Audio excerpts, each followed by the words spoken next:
Good morning. Happy Saturday. Saturday. So I'm here at 8 and I'm a little before 8. I almost went live at 5:30 because I was up, but I said, no, I'm going to go live at 8 because someone told me you go live too damn early. Hi, my habanero. How are you? I just saw your post about, I guess, about an hour ago. Did Clint and Jen get married or were you being funny? If they did, congratulations. Good morning, sweetie.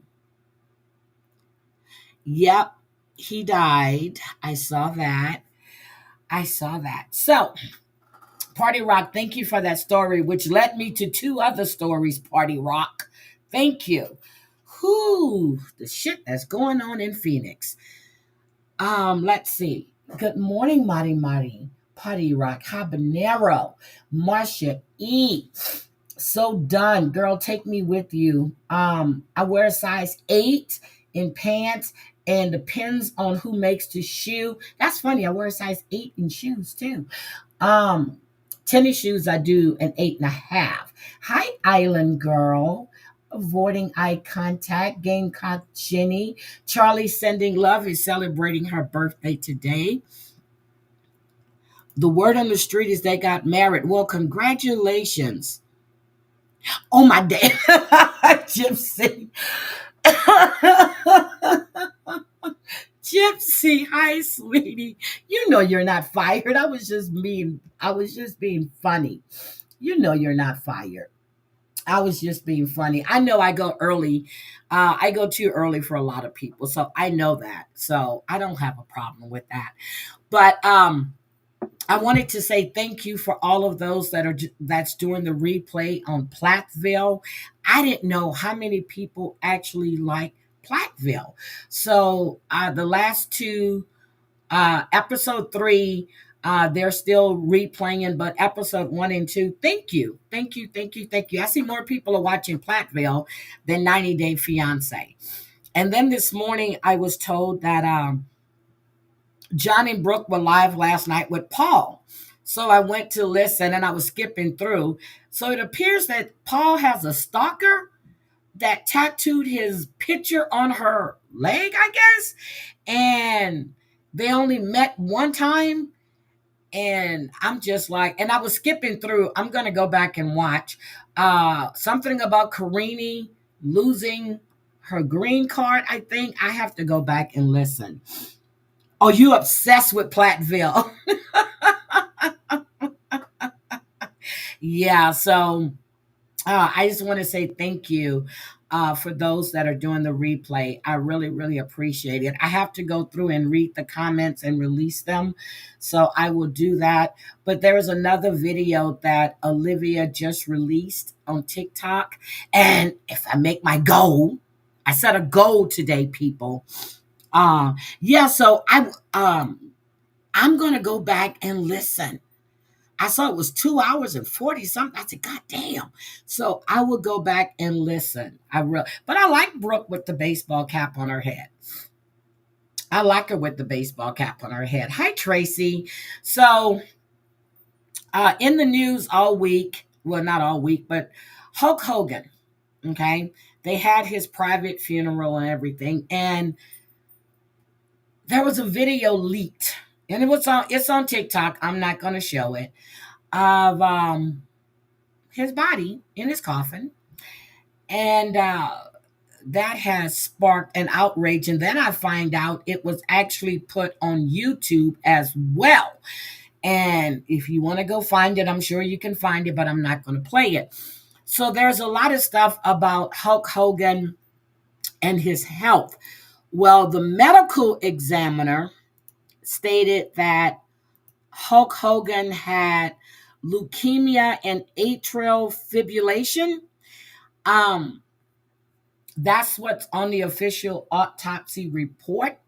The daughter Brooke is saying that she had concerns about her dad's health. There was no autopsy done.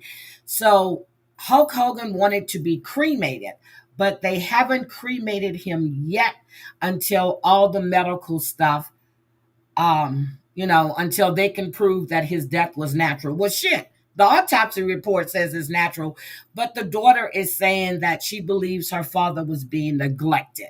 Okay. So, and then it came up about his sex tape, and I forgot about that. He was caught up in this lawsuit for a sex tape that was put out, and he was having sex, I guess, with his friend's wife. Um, and the tape was put out. Hulk Hogan said that he had been humiliated. He had emotional distress behind it, and he sued. The jury, this is in 2016, the jury awarded 140 million. And he and Gawk Media settled for $31 million. I'm like, wait a minute. That sounds like the shit that Diddy was doing. If they've got all these, hi, my Drea, if they have all of these tapes where Diddy was recording people and they weren't aware of it, they should sue him too. So done. So what would explain maybe the rapid weight loss? What the medical examiner said that he had leukemia. Okay, they said he had leukemia and atrial fibrillation. That's what is on the report. That's what's on the report. So I'm like, okay, but he had surgery not too long ago. Was it on his back or his shoulder? And he was recouping from that. So they said he had irregular, that's atrial fibrillation is irregular heartbeat. And that's what's on the forensics report. Ain't no trauma worth multi-million dollars. Well, could be his daughter's best friend. She looks young enough to be there.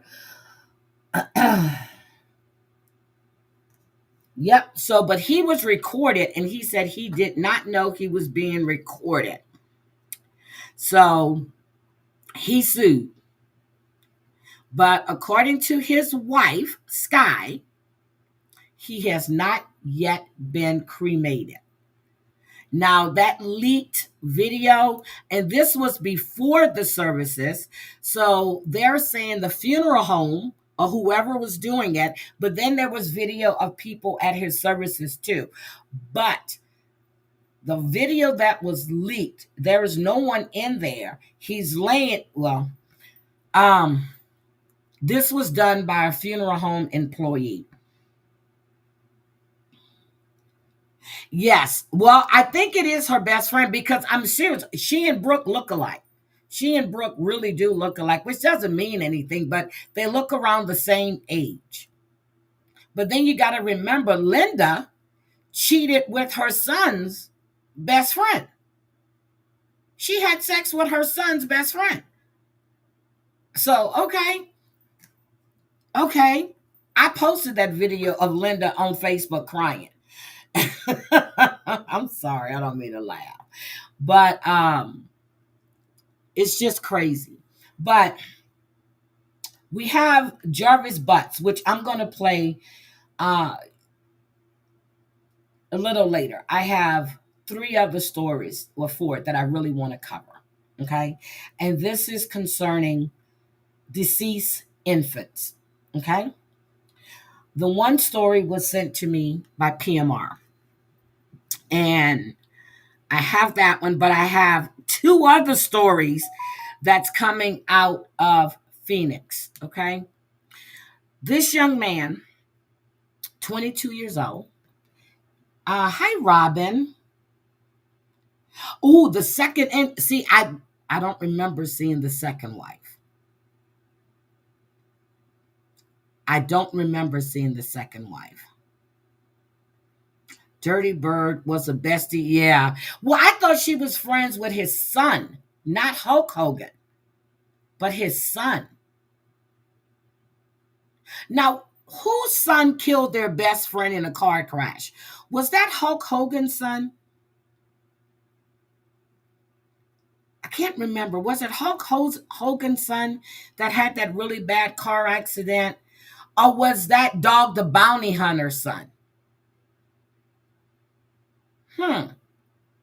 So, out of Mesa, there was a man arrested. Hi, Gwen, for killing his 4-week-old daughter. 4 weeks.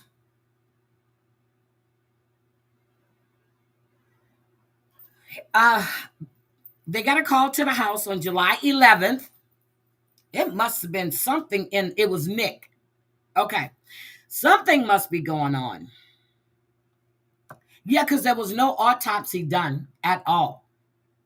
Probably because he was pronounced dead in the hospital, but still, they said he had a heart attack. With a medical examiner already. Oh, speaking of that, I don't know if you guys remember in Texas when this guy was found uh, wrapped up in a wrestling mat dead, and they said he died of natural causes. Well, there was an independent autopsy done, and it was found that this child was beaten to death and wrapped in the mat. And I'm like, how did the first examination not find that? How is that possible? So, on July 11th, near Gilbert Road and University Drive, a 911 call was made. Jonathan Enrique is now accused of first-degree murder and child abuse. Ooh, wouldn't that be nice if this happens to Lita? 4 weeks old. So here's what they know. A call was made at 9 a.m. on July 11th. There was a child that was unresponsive, not breathing. They said that the baby had choked while being fed a bottle. Okay? Y'all had no AC yesterday. So when the officers got to the scene, they found the little girl unresponsive. The child was taken to a hospital in critical condition. She died July 26th. Lita's baby was pronounced dead, well, July 8th or 9th. We don't know, okay? The call was made July 5th. We do know that. 3 to 4 days later, the child was taken off of life support, pronounced deceased. This happened to this child on July 11th. She died July 26th. The father, Jonathan Enrique, he was alone with the daughter when she stopped breathing. They also discovered the baby had other injuries in various stages of healing. A 4-week-old baby. But I want you to get these stories they told. So, he admitted to hitting the child. Matter of fact, he sent a text to the girlfriend saying, I fucked up. He's in jail now on $1 million bond. Oh my God. There's been so many stories they told. They first said that the child fell out the stroller. Then the child rolled out the bed, fell out the bed. They were talking about the injuries the child had. Just like Lita, along with her daughter. But that's Jonathan, 22. Then we have another story. This baby, good morning, Texas girl. This baby was 6 weeks old. I don't understand how Lita was even able to leave the hospital. Girl, them silver cuffs. They can't come soon enough. Ooh, that rhymed. Those silver cups can't come soon enough. And again, if the child had some type of genetic problems, whatever, but Eric never said that. That child was fine. At 3:19, a 911 call was made. The child was unresponsive. She was the only adult at the home with that child. That child was under your care. Now, this baby in Phoenix was 4 weeks old. The next baby is 6 weeks old. And I'm just like, what the hell is going on? You go through 9 months of pregnancy, but these two are done by the hands of the daddy, okay, of the daddies, of the babies. So, and then I'm going to show you his first court appearance. Thank you so much. And this just into our newsroom, we're getting new information of a Mesa teenager accused of killing his baby. We want to get to David in the newsroom right now with the details of really this just disturbing case. David. Tess, Colton, good morning. Really gut-wrenching information on the father who is now charged with his baby's death. We do want to warn you that these details are disturbing. We are getting our first look at 19. He's 19. 19. The other one, Jonathan Enrique, is 22. Arnold Barney. Mesa police say he killed his own son on Monday night at an apartment near Alma School Road and Southern Avenue.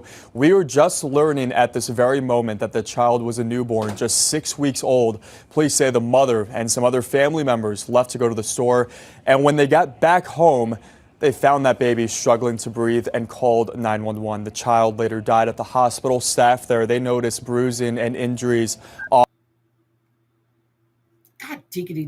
on the infant's body. Homicide detectives believe that Barney abused the baby because he couldn't calm the crying baby down. So heartbreaking. This 19-year-old father is now facing first-degree murder charges. We'll be right back with more top stories right here on Good Morning Arizona. This is his fourth. Good evening, everyone, and thanks for joining us for 12 News at 6. I'm Mark Curtis. And I'm Karima Devine. A young Mesa father is in jail tonight after police found his newborn child dead while in his care. Court records are shedding some light on the preventable death of baby Romeo. 12 News journalist Sean Rice has been combing through those records. And Sean, I don't know how you did it, because these records are really tough to read. Yeah, any criminal case involving the death of an infant just 6 weeks old is just awful. This case feels a little bit different. Now, family members tell me they are heartbroken at the loss of who they identify as baby Romeo. He was just 6 weeks old when Mesa police say his 19-year-old father, Arnold Barney, abused him inside their Mesa apartment. Now, you abusing a 6-week-old. The other father abused a 4-week-old. And in my opinion, Lita abused her 5-week-old. Ali, psychiatrist, tells me life can, of course, be difficult for young parents, but being rough with your child in the way we're about to tell you he allegedly was is not only unacceptable, it's also preventable. Monday night, Mesa police were dispatched to this apartment complex near Southern and Alma School to reports of a child in distress.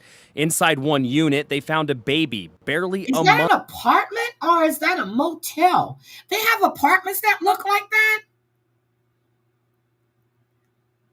They have apartments that look like that. That looks like a motel. Month old with severe bruising on his left cheek and a brain bleed. Police say the we heard that, right? A brain bleed. You know, Lita's baby had a fractured back. Good morning, Sherry Wine. Good morning. Lita's baby had a fractured back and swelling on the brain.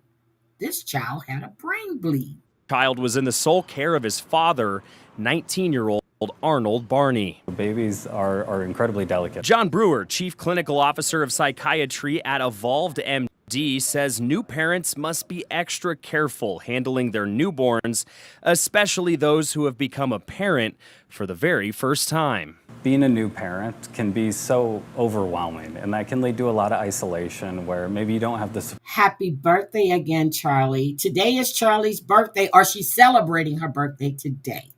support that you need, or you're not taking care of yourself like you should have anymore. And when that type of stuff happens, regrettable things can happen from that. Arnold Barney. Court records say Barney was left home alone with his 6-week-old newborn, the child's mom away at a nearby grocery store. He told Mesa police that he woke up from a nap to his child crying, and to get him to stop, he struck him with 2 open-handed slaps to the face. You struck a 6-week-old baby to make the child stop crying. Does that make sense to anybody? He would later admit that he did this a total of 6 times in an attempt to stop that child from crying. Brewer is urging parents to avoid these kinds of actions at all cost. A crying baby, it's okay to let them cry as long as they're somewhere safe. If you start feeling overwhelmed, if you start feeling like you might be losing control of your own emotions, you can set them in the crib, take 10 to 15 minutes, take some deep breaths, listen to music, call a friend, call a family member. Barney would tell Mesa police that he was, quote, sorry for killing the child, admitting that he knew his actions were wrong. I don't think slapping a baby 6 times killed that child. Well, then the child had a brain bleed. So, yeah, okay. Did you have anything further, sir? In his first court appearance early Wednesday morning, he began to sob when he learned that he was being charged with first-degree murder. When you're not sleeping enough, you're feeling overwhelmed, babies are crying a lot, you can make impulsive decisions, and sometimes those decisions have really terrible consequences. So ask for help, take care of yourself. No. And tonight, Barney, he is being held inside the Maricopa County Jail on a $1 million bond. Now, Brewer, he provided a list of resources to us. We'll make those available. They're for new parents and how they can cope with situations just like this one. We'll provide those tonight on 12news.com. Okay, so that was that story, okay? There is no way you in your right mind are thinking that slapping a baby 6 times in the face, 6 times, to make the child stop crying is going to work.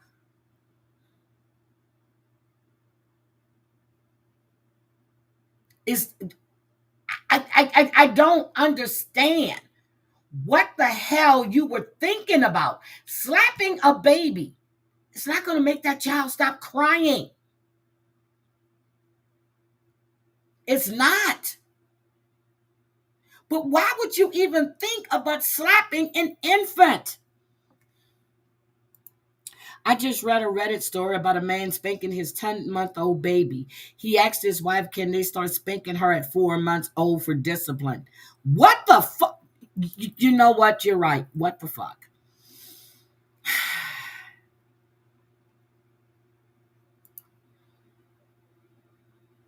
Yeah. No, that's not why. Because he's facing first-degree murder. So that's 2 baby killers that we know of in that area. What the hell is going on in Arizona? Now, I'm going to get to Jarvis Butts, okay? But there's a story out of Phoenix as well. Phoenix. Phoenix. See, you shouldn't have sent me all this shit. You really shouldn't have, because you know I'm going to start digging. Okay, I don't know what made me go down this rabbit hole with Phoenix. Well, I was looking for the young man, and I think they came with, I think they made plea deals in that young man's death, and I was trying to find that story. So there's a man in Phoenix, just like Jarvis Butts, okay? Just like Jarvis Butts, that killed his 17-year-old pregnant girlfriend. Unlike Jarvis, he's 35. Jarvis is 42. Yeah, you only sent me one story last night. That's all it takes. And then I start digging, okay? Then I start digging. I really start digging. So, we're going to don't. So, and I remember hearing about this story. So, her name is Zariah Dodds, okay? Just like Jarvis Butts, he is now linked to another minor. Jarvis went to court this week for an assault that took place in 2013. We're going to look at that, okay? And at the time, and because the news has it all wrong. They're saying the assault took place when the child was 12. No, the assault took place when the child was 4. The child testified when she was 12 years old. This is the man in question, Jarrell Davis. Okay. So he's 36. He has 20 new charges, including sexual misconduct with a minor. He's also charged with murder and 2 counts of sexual misconduct in the death of 16-year-old. She's not 13, like Zariah. She's not 13, she's 16. Zariah died, who was about 6 months pregnant with his child when she was found dead on July 5th. What the hell are you doing with a 16-year-old?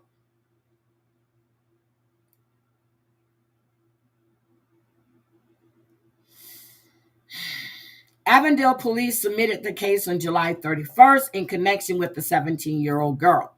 The teen girl was with him when he was arrested on July 15 on suspicion of gun charges. Like Jarvis Butts, who was supposed to be in court to face charges for guns, okay, when Zariah went missing. He was supposed to be in court that day, but he wasn't. He's also charged with murder of a 16-year-old, Zariah Dodd, the mother of his unborn baby.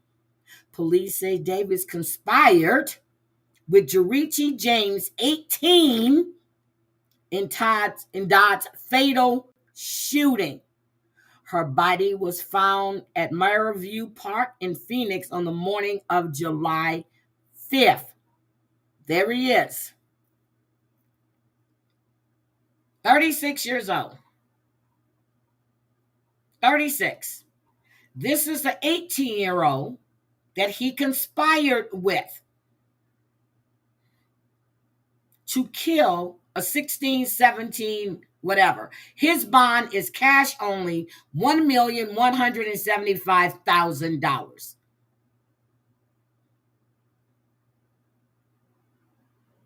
This is crazy.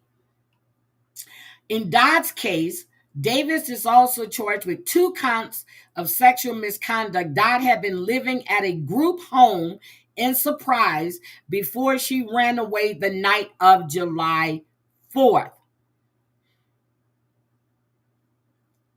He murdered that teenager. Yep, she was in a group home.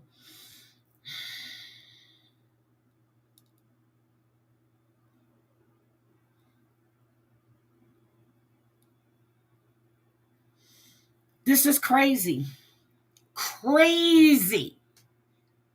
Grown-ass men. 2 men killed their babies. You have a grown-ass man that mirrored what Jarvis Butts did to ZiyahHarris.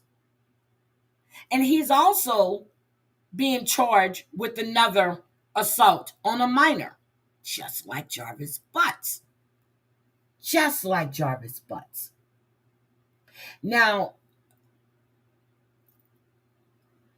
I also wanted to bring up that we watched a video of Robert Brooks being beaten to death.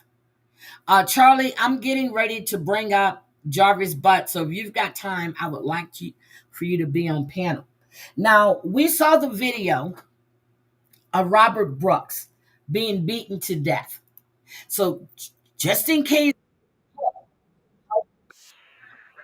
we forget, I want us to see this video again because one of the corrections officers, now they offered deals to 9 of them. One of them actually took the plea deal. What's his name? Walrath. I think that's his name. Walrath is his name. And he took a plea deal. So he's got 15 years in state prison, plus he will have 5 years probation.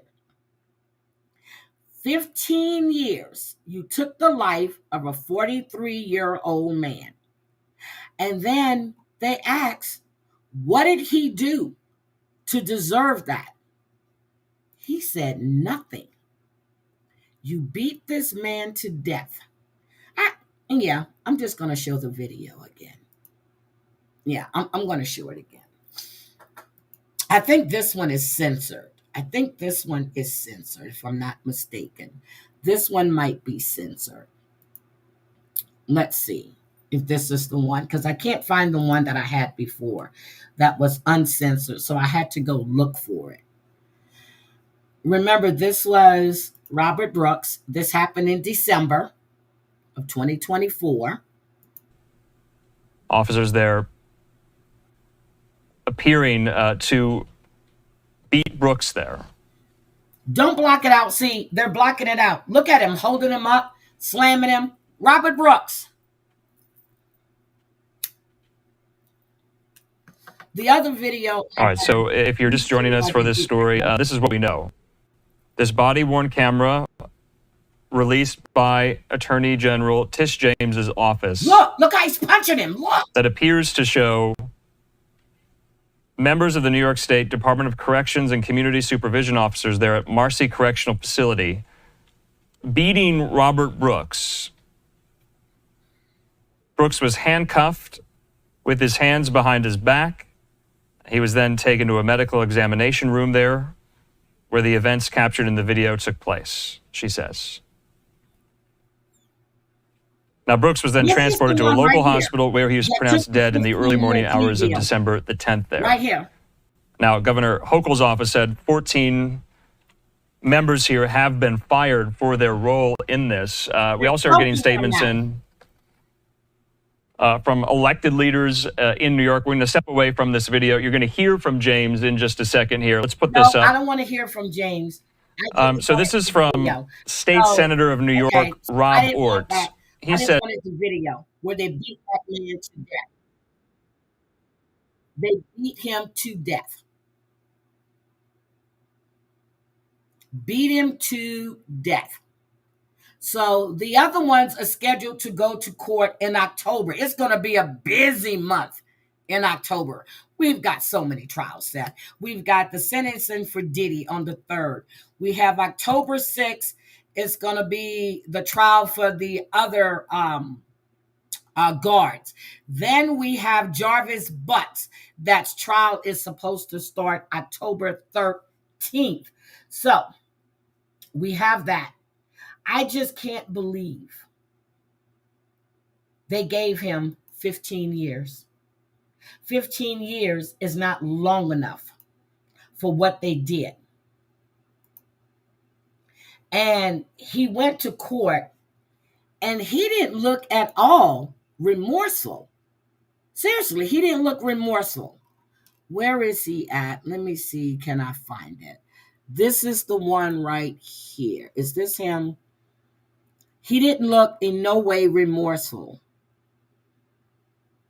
Let me show you. He done shaved. He's got a smirk on his face. Let me just show you this. I was trying to find the video, but I found the still photo. But he's not remorseful at all. Not at all. And this would be, is this him? Yeah, that's him. Can we just show the damn picture, please? There he goes. There you go. There you go.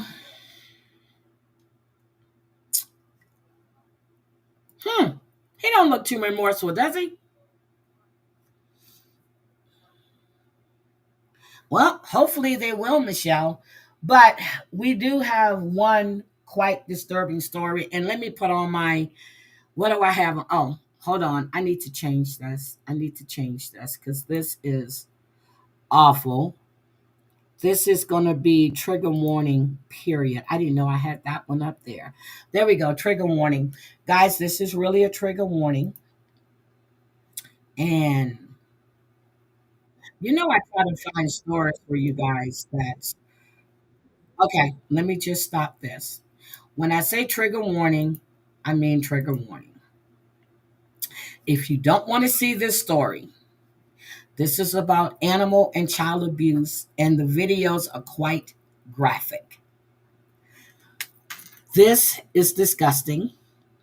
This happened in, let me see, if I'm not mistaken, it wasn't Florida. I can't remember where I found this because I be perusing, okay? I be perusing. Let me just share this screen. Trigger warning.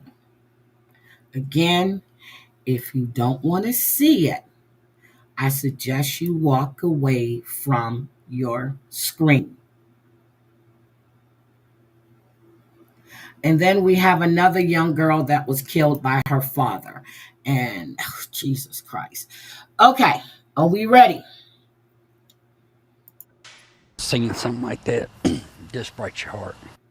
First tonight, viewer discretion advised. A horrific discovery in a small town. Awful living conditions found inside a trailer in Flomaton. 2 women arrested accused of child abuse and animal cruelty. Our Natalie Williamson spoke with a man who made this discovery and told police. And Natalie, it doesn't get much worse than this. No, it doesn't. Lenise and Cameron, the story actually unfolded a few weeks ago when Tracy Gandy was checking on a trailer he had rented to a family. He had no idea what he was about to see. Filth everywhere. 2 dying dogs inside, cages, and a cat that was already dead. And I do want to warn you, the pictures you're about to see are disturbing. Everybody knows everybody. Most of the time, everybody looks out for everybody. Flomaton, Alabama. I'm sorry, Population Alabama. Around 1,500. I heard Small that, yeah. town just minutes away from the Florida state line. It's a tight-knit That's what it community was. I'm sorry. known I as heard the Florida gateway state to the line. Gulf Coast. It's not a place where anyone expected to find this. Horrific scenes inside a trailer on Old Atmore Road. Investigators say Jessica Wright and Molly Weaver were living with 2 young children and 3 pets. On July 5th, Tracy Gandy, owner of Gandy's RV Park, was doing yard work around the trailer Weaver and Wright were renting when he heard something alarming. One of the ladies at work tried to do inspection, and they kept putting her off on the letter in. And then they got 2 months behind on the rent, so we give them the eviction notice. And we knew they got the eviction notice because they took it off the door, but they were sneaking in at night, going in the trailer. Later, I was spraying around for weeds and stuff, and I heard the pets inside. So I got the key, the spare key to open it up, and I opened it just to be over the deck. And then that's when I seen all the filth. Shocking, to say the least. Piles of trash, bugs, and animal feces. The smell. There's really no describing the smell. And within all that, 2 dogs. Locked inside cages, forced to lie in their own waste. But that wasn't all. And a dead cat that she had admitted that she put in the garbage can. And it was just a little small garbage can that goes in the bathroom. With no liner, no nothing. She just dropped the cat in there. The Flomaton Police and Fire Department came out to the scene. This video showing firefighters walking in using oxygen masks. Gandy tells me Wright and Weaver had moved to Florida at the time he found the horrendous conditions and says the two would sneak back in the trailer. Just 3 weeks after the initial discovery, Fox 10 News photojournalist Hayden Height and I went inside the trailer. Gandy tells me crews spent days cleaning, but still had much more to go. He says innocent children and pets shouldn't have to endure something. Look at the bathroom. It's unbelievable. I mean, I've had my kids, I've raised stepchildren, and seeing something like that just breaks your heart. Wright and Weaver are both locked up tonight. Come on. They're charged with 2 counts of child abuse and 2 counts of animal cruelty. The children, who are 3 and 6, are now with other family members. The dogs were taken to the Escambia County Animal Shelter. Lanice, Cameron. Now,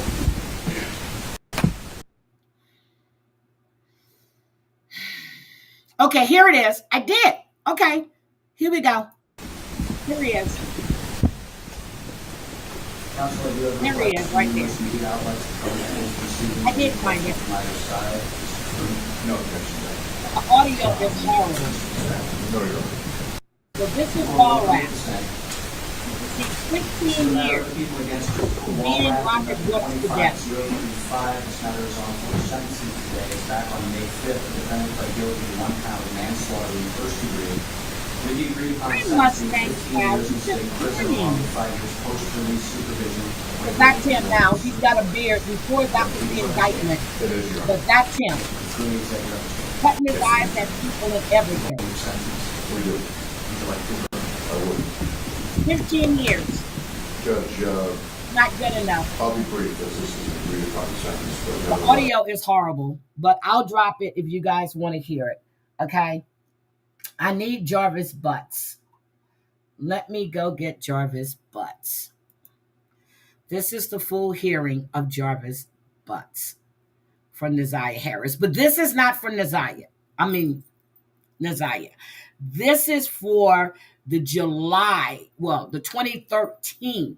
They're adding charges. I want you to hear the stuff that's being discussed. They're discussing penetration. What constitutes penetration? Okay? This is what this this hearing is about. Jesus Christ. Hi, Lori. Good morning. You can't walk in that. You cannot. And did you see the oxygen mask on? 15 years is not long enough.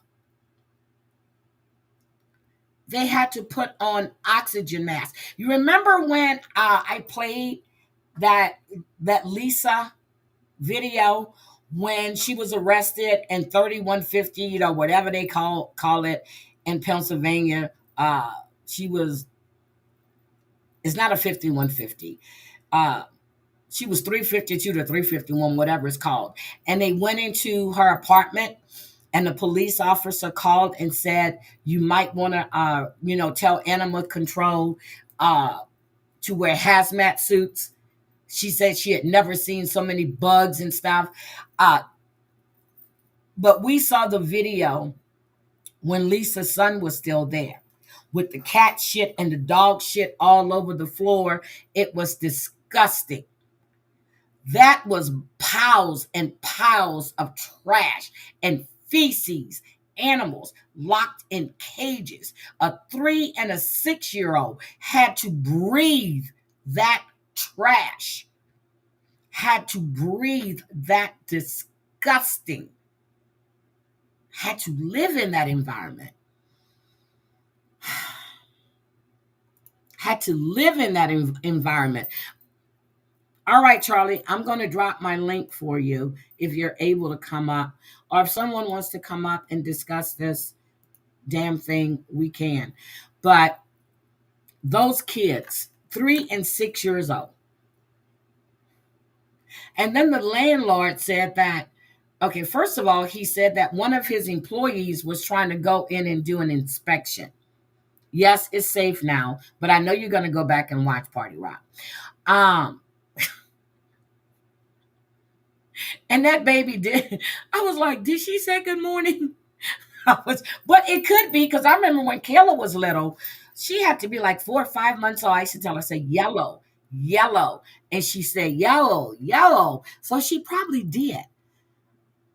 She probably did. Hi, my Charlie. Hey, beauty. No, the thing you're about to watch, it is for Zariah. She is one of the cases. And that's on the docket because they charged him with touching her also. Yeah. And the other 2 kids are also on that list. If you But the want one more I'm talking about is the girl that testified when she was 12. And now Yes. they're trying to get that case back in there too. And I said they're showing a pattern of behavior. But my thing with this one is when they said that the girlfriend was in the bed with him. And then she left the bedroom and he called the little girl to come in there. Why didn't the girlfriend go back in? I'm gonna say this right. That's what kills me about this case and many of these others, just like the other one you just shows. That little girl was at a group home, so she didn't have anybody that cared about her. And these P words, they understand that and they use that, like Zariah. And if you listen to like the Shannon, the grandmother, and all of them, they did not care about the girlfriends that was with this guy. Did not care about them kids, in my opinion. Because I'm gonna tell you something. They knew he had these charges. Knew he had them. He had been to prison for these charges. Okay, Was he a came out of registered prison and went to his girlfriend's house, Sharon. What's her name? Shannon. Okay, went to her home where they have 6 kids together. He came out of prison for sexually assaulting or, with a 3 and an 8-year-old. Why would you bring that man to that house? I don't care if he's the father of your kids. Or they let him be. They sent the kids to go to the shop with him. They sent the kids to go away with him by themselves all the time. Sent them to the store. The one little girl testified that it wasn't unusual for him to pull up and take the kids to the store by themselves, knowing he is a registered SA offender. He's a sex offender. Let's call him what he is. We're not going to even say SA. He's a damn sex offender on the sex. And here's my question: If he's a registered sex offender, where was his with him not being able to be around kids? But then again, the family called. The family called at CPS multiple Yep, I times. saw that CPS, yes. And CPS did not do their jobs. The kids even said multiple times, even though he didn't live in the home, he basically lived in the home. He was there all the time. He would spend nights at the home around the children, and they would send the kids off with this man, knowing his charges. They didn't care. Shannon was so strive for love and wanted love so bad that she didn't care what happened to her kids. Do you know she was jealous of the kids? Yep. That makes me sick. Where was the grandmother at? Where was the mother was supposedly on drugs. The father passed away. The father was a married man who slept with the mother and didn't want to tell his wife about it at first until they came for him for child support. And then he had to tell her. But the father had congestive heart failure. He passed away once Zariah went missing. But still, where were they at? Where were these parents at? And CPS had been called. The other aunt had reported him to CPS, and Zariah's name was on that list, and they did nothing. They sell out these kids, and it's the same thing with the Madeline Soto case and so on and so forth. They sell out their own children for a man to try to be happy so they can be with someone because they're so strive for attention. There's somebody else out there that they could look for that would be good to them and their children. But no, they settle for these creeps and they sell out their kids to them. How? I'd be in prison. I'd rock my orange jumpsuit. I'd be over there smiling in my mugshot. And that's the same way I feel about these kids when you see them on these shows like Love After Lockup. You're bringing these men into your home that's coming out of prison. You don't know these men. You don't know them. Why would you bring these men into your home, especially when you have young girls, or not even just girls, young kids, period? And when you listen to Madeline Soto's with Stephan Sterns, and he was talking to his parents on the phone, saying how Madeline and Jennifer used to fight over him and tell him how cute he was. Are we serious? And I still don't. You know, she got a plea deal pretty much to sign that if she went up and said anything at all, that it like her No, testimony she couldn't be didn't. held against. Yeah, look it up. She's got a thing to where anything she said in those interviews would Oh not yeah, be so held that. against Oh her. yeah. Oh yeah. That. Yeah. I'm talking about at his sentencing. Yeah. So it's a plea deal. Well, it's sort of like a plea deal, but she didn't even speak at Stephan Sterns' sentencing hearing. The father was there. The roommate that he had a camera in her room and she didn't know about it was there. Madeline Soto's aunt was there. The grandmother had a statement read for her. And what happened was Madeline had seen her dad. Madeline was turning 13. She was able to say where she wanted to go and live at. I think, and Charlie, if you didn't hear this man's statement in court, you need to listen to it. You know it's gonna make me mad. You Because I'm know gonna tell what? you something. That As a mama, matter of fact, hold on a second. Let that me just mama makes me hold mad. on. Like, here's the Let me thing. just play this. Let me just play this. Yeah, love after lockup pisses me off. Let me just play Stephan Sterns' speech in court. And I'm like, the judge should have told him to shut the fuck up, because the way he was talking, it was like he was still fantasizing about this little girl. I hope He that mama goes to prison. I want her to go to prison. I want it. I want it so bad, but I don't think it's going to happen. But that mama deserves that, because any woman who would send her, why would a grown man need to put a 13-year-old to bed? At 13 years old, I was getting up making my mom and daddy coffee in the morning. I woke myself up. And a grown man don't even be in the same room. Ooh, that mama makes me mad, Miss Heidi. Ooh, it makes me so angry. I was so mad when they let him speak. And just to see what he said. Hold on. Hold on. I just want you to hear what he had to say. Hold on. Okay, are they gonna play it? Hold on. Let me see. Hold on. I just want him. I just want him. I, yeah, because I don't want to hear everybody else. I just want you to hear what he had to say. I hope he don't never get out. How much did he end up getting?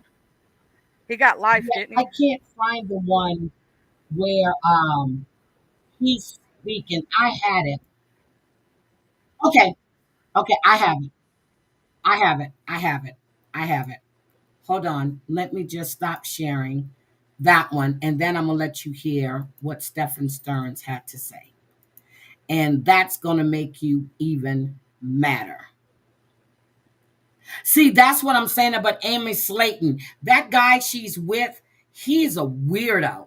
He really is a weirdo. And I don't get good vibes from him at all.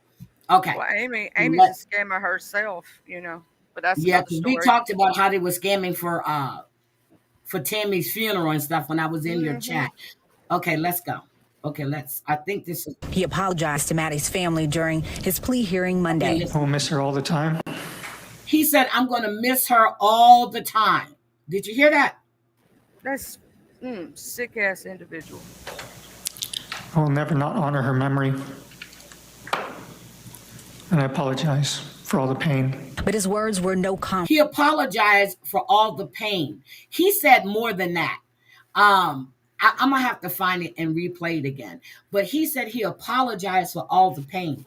But the pain is what you caused. That's her dad right there. For the teen's dad, who stood less than a foot away as he read his impact statement. This is the dad. I can't grasp the selfishness of you the deplorability of your actions. Grief-stricken and angry, other relatives and friends shared how Sterns' actions changed them. I have so much hatred in my heart, specifically for the creature that's sitting in this room today. A life sentence is not punishment enough for what he did to Maddie. I hope he lives a long and healthy life, so he suffers every single day. The court accepted a plea deal in both cases offered by his defense team, with the state agreeing to take the death penalty off the table. I would like to thank the state attorney's office for sparing Mr. Sterns' life, and we do sincerely hope that this will bring closure and help to start the healing process. Sterns pled no contest to the February 2024 murder of the teen. Her body was found in a wooded area in St. Cloud days after she was reported missing. Sterns pled guilty to 20 sex crimes charges for abusing the teen for years before killing her. Maddie's mom, Jennifer Soto, was not in court Monday. Yep. Maddie. So the mom, see the dad? That's a good-looking man. Madeline, look, that's the dad. He stated in court that Madeline and he had discussed the fact that she was now 13 years old. Okay? She was 13 years old. And now she was able to come and live with him. That's first degree premeditated murder so of Madeline Soto. That was the thing. Madeline was going to go and live with her dad. I do believe. And he said he would forever cherish her memory. I'm like, are you fucking serious? And just the way he was talking, I need to find, it's like a 6-minute clip. The way he was talking about Madeline, it was disgusting. Stephen, he was still fantasizing about this child. That just makes me sick. He was fantasizing about this child. Okay, let's get to Jarvis. And I don't know if you were here. Oh, hold on.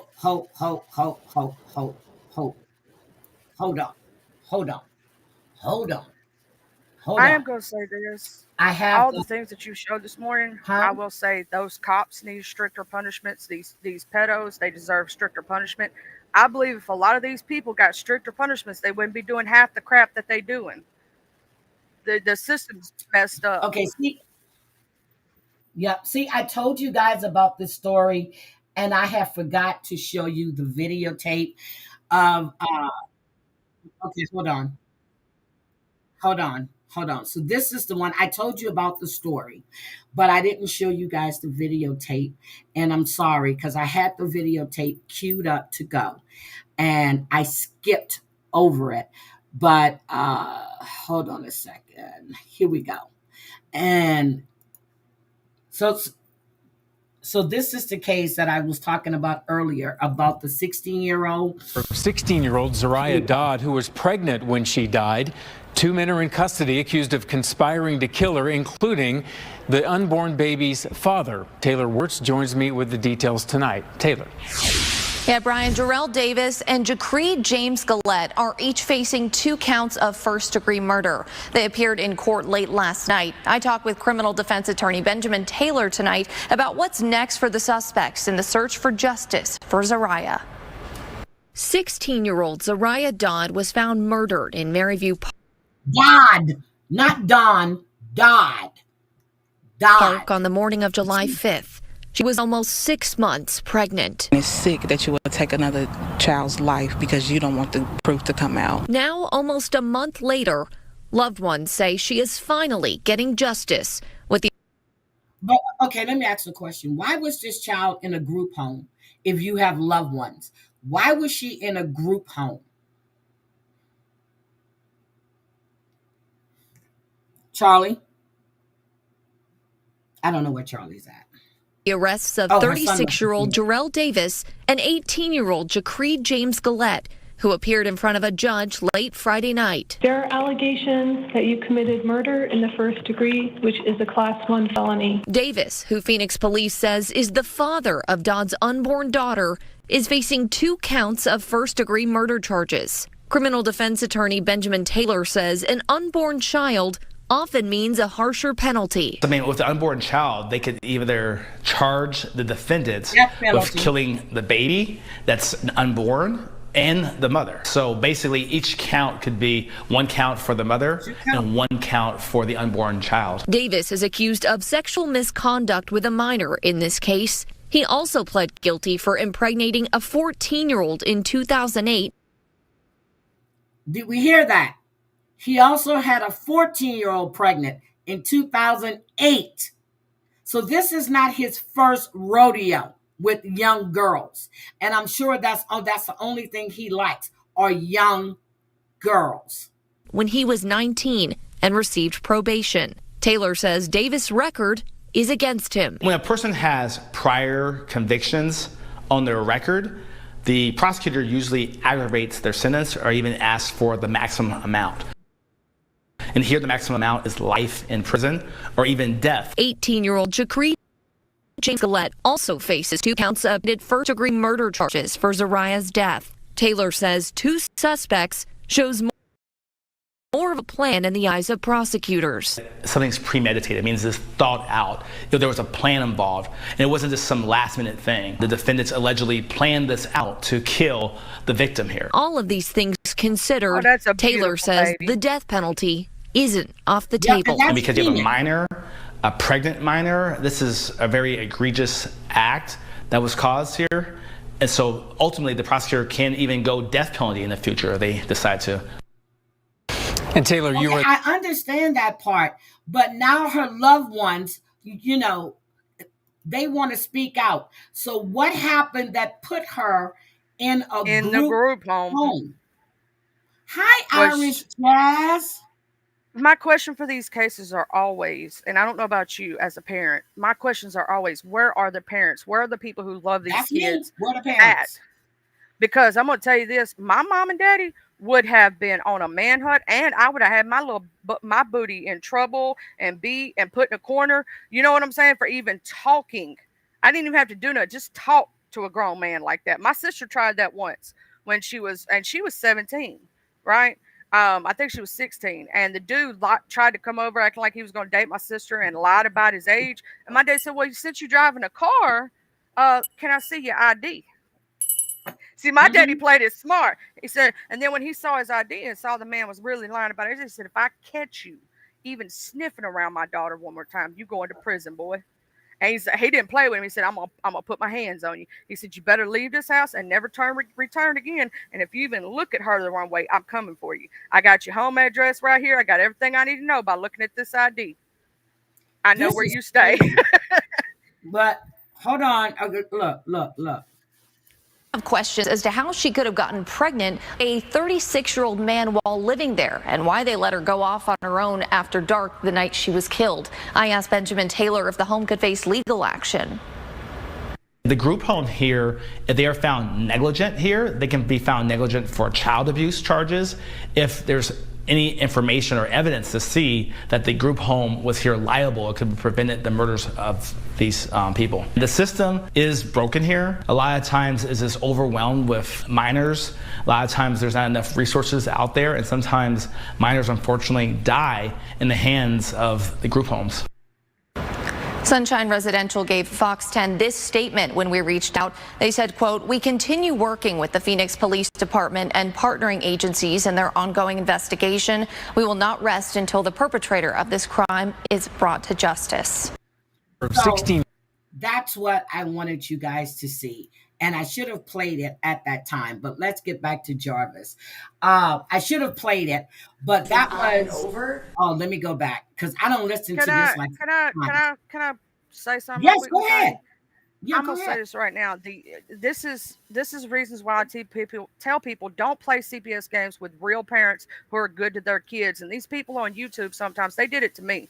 Right. But I had my stuff in order. So obviously, but let's say if they had a wild hair up their butt and they removed good kids from a good home. Right. And these kids get unalived in the system. Then you have people who actually abuse their kids. Right. Or do something untoward, and people don't report it. People don't do anything. And then, or if they do report it, the system don't do anything about it. The system itself needs reform. Thank God I just so happen to have a really good worker who saw that my child is very well taken care of. You know what I'm saying? But let's say if it hadn't have been that way, we see this all the time. And, you know, you see good parents get their kids taken away, bad parents slap on the wrist, and then the kids get unalived, or, you know, good kids get put in the system and get unalived, or this, that, and the next thing. It's like, and these predators who go after children get a slap on the wrist, get maybe 5 years in prison. But somebody who's out there, let's say you're selling a little bit of weed, you're a corner boy, right? And you're just doing a little something to take care of your family. They get 20 years to life. Our system altogether is really, really broken. It is broken. And let me tell you, so a few years back, when Amber and I actually did a channel together, someone had called CPS on Amber. Amber calls me on the phone. She was livid. So she had a doctor's appointment to go to. So the person came to the home. They wanted to speak to Amber's youngest daughter. I'm on the phone. She told them her lawyer was on the way. Okay. Lawyer got there, told them, and then they told Amber that she had to go in for a drug testing. Amber went to her regular appointment, and then she went directly to get that drug test done because of somebody on the internet calling CPS on someone because they were pissed at them. That traumatized that young. At the time, I think her daughter was 6 or 7. 6 or 7. That happened. Amber called me on the phone. She was livid. And then I was like, are you serious? And I heard the woman talking, and yep, she was at the house. And then the attorney got there, and the attorney did not allow none of the kids, it was 3 of them, to speak to them at all, to speak to the person at all. Amber went and had it done. They said, well, you have to do it within, I forgot. Amber says, no, I'm doing it today. And they gave her the place where she needed to go to. And she went directly there after her doctor's appointment. It's messed up that she even had to do that, though, because of somebody playing games on the internet. Yep. You know what I'm saying? Like, here's the thing. I could understand if you actually see something happen, right? Like you see actual abuse, right? But these people do this thinking it's funny, thinking it's cute. But it's not. It's not. And you traumatize these kids. And the system's already overbooked like crazy.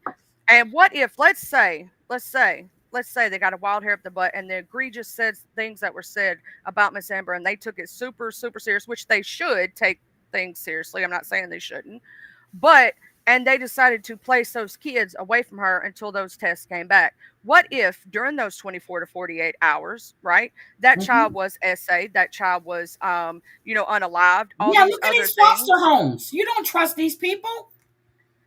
And it's just because people want to, because they got mad at somebody else for saying something, for words on the internet.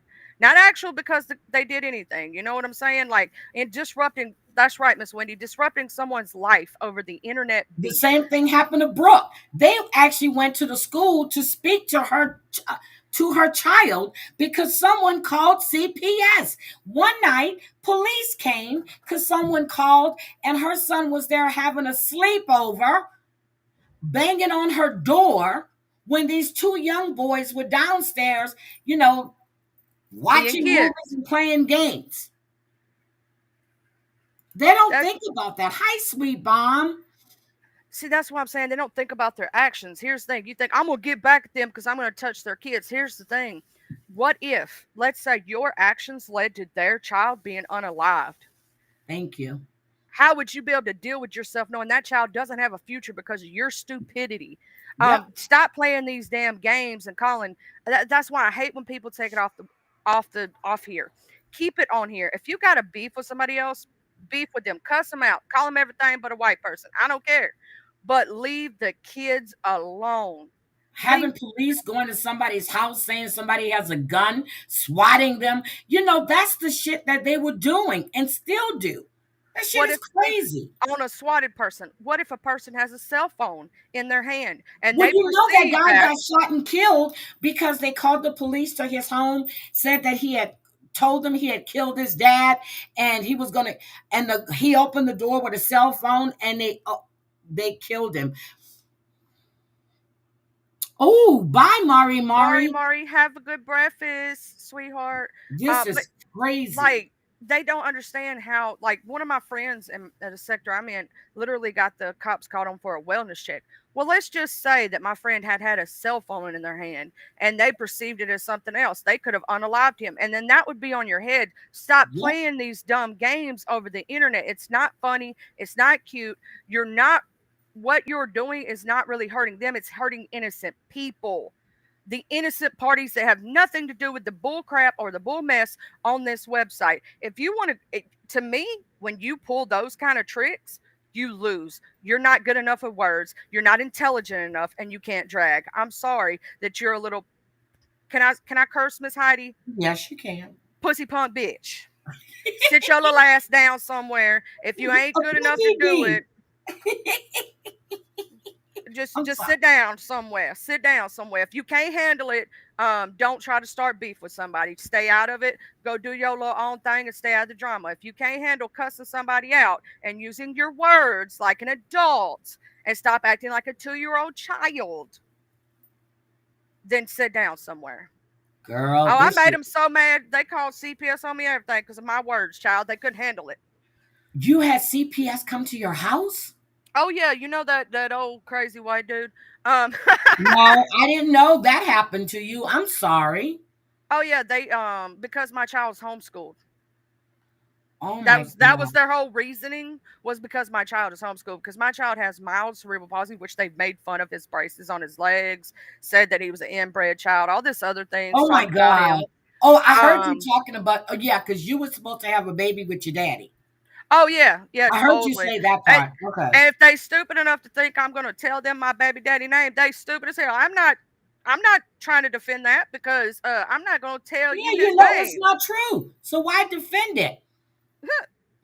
Okay, let's do this, Jarvis. I want you guys to listen, and listen well, to what they're actually arguing about.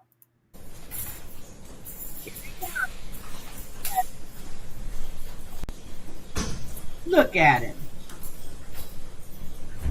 I think somebody went up the butthole. That's why he was walking funny. But he does have some pretty ass hair, though. He has some beautiful hair. Even when it was long, I was like, you could get all these women and you prefer children. Yeah, that makes me sick about him. Like, you get all these women. Like, it's been proven that he's had like 20, 30 girlfriends all at the same time. Why do you need to go after these kids? It makes no sense to me. You're children. And this is a good looking man. And his girl, that hair is just gorgeous. But you a fucking pedo. Look at him trying to act like he's look at him. Well, watch when you look at the camera in a minute how he keeps sneaking a peek at it. Right, good morning, everyone. We're calling he got dick. Look, then I ran up in him. Oh, I hope Bubba got him real good up in there. I hope they all got him. He's walking funny. He dropped the soap, Mrs. Heidi. People versus Jarvis Butts. I apologize, I believe I missed one. There's also file. And he's 6'2". He's not short. He's 6'2". Well, I mean, good shape. But you want little girls. And that's true. They don't want women. And that's true. That's his history. 3 and an 8-year-old, a 4-year-old. Oh, no. The 3-year-old is the one that they're talking about. Then he had the 8-year-old. And then he was trying to mess with the other girls. This man is sick. 004478. Can I have appearances? Let's start with the prosecutor. Good morning, Your Honor. Tina Ripley on behalf of the people, P83688. And good morning, Your Honor. Matthew Makepeace also Look on behalf of Jarvis. the people, P82796. Defense. Good morning, Your Honor. Legal Defender Service by Cheryl Quick, P83973 on behalf of Jarvis Butts, together with co-counsel Ken Riggins and Lauren Butler. And good morning, Your Honor. Good morning to your staff. Neighborhood Defender Services by Ken Riggins, P82125 on behalf of... I can't stand the fact that he's looking down. I really can't. You were man enough, or whatever you want to call yourself, to do this to children. Now you want to act like, oh, I'm so innocent. Girl, and then for some people to think that Zariah is still alive. Alive where? Where is she alive at? ZiyahHarris, if she was alive, somebody would have done her. In this case right here, this specific one, he's already been convicted for the 4-year-old. I don't know if you know that. Yeah, that and was an what he went to 80-year-old. prison Yep. for. And this one right here is for the ones in the family of ZiyahHarris. This is for her 8-year-old cousin, I believe. Her and the one was 13. Now she's 16, and then Zariah herself. The lawyer that does at the very end is the one for Zariah's case. You have to look up, because Miss Parker did a breakdown of the actual cases, and I've seen it on other platforms of which one is for which, because they were really specifically focusing on the smaller child, the one that is, I think she's 12 now, but she was 8 at the time. She's 12, but she was 4 years old, and she testified at 12.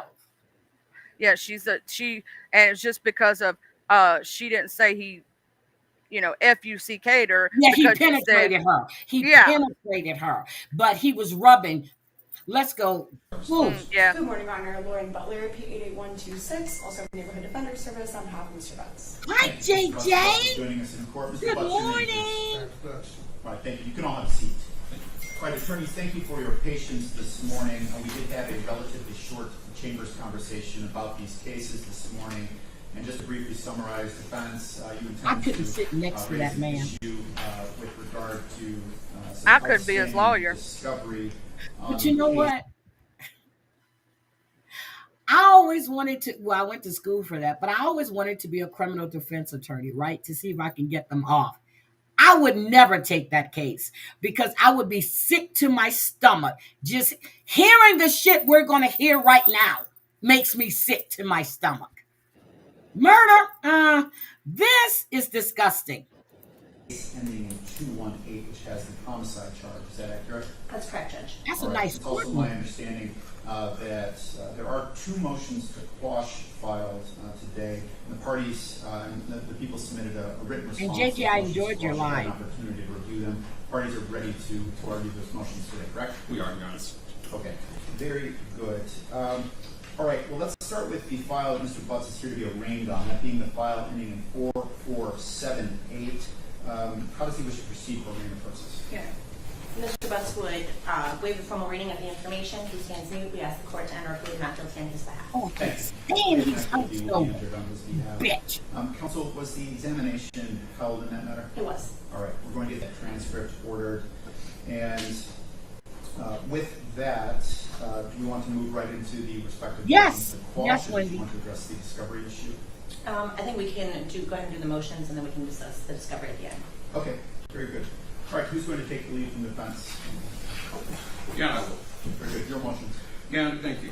So, Your Honor, I did file a motion to quash relating to case ending in 6232. For the sake of privacy, I won't mention the complaining witness's name. But, Your Honor, there was a preliminary examination held in this matter. There was one witness called.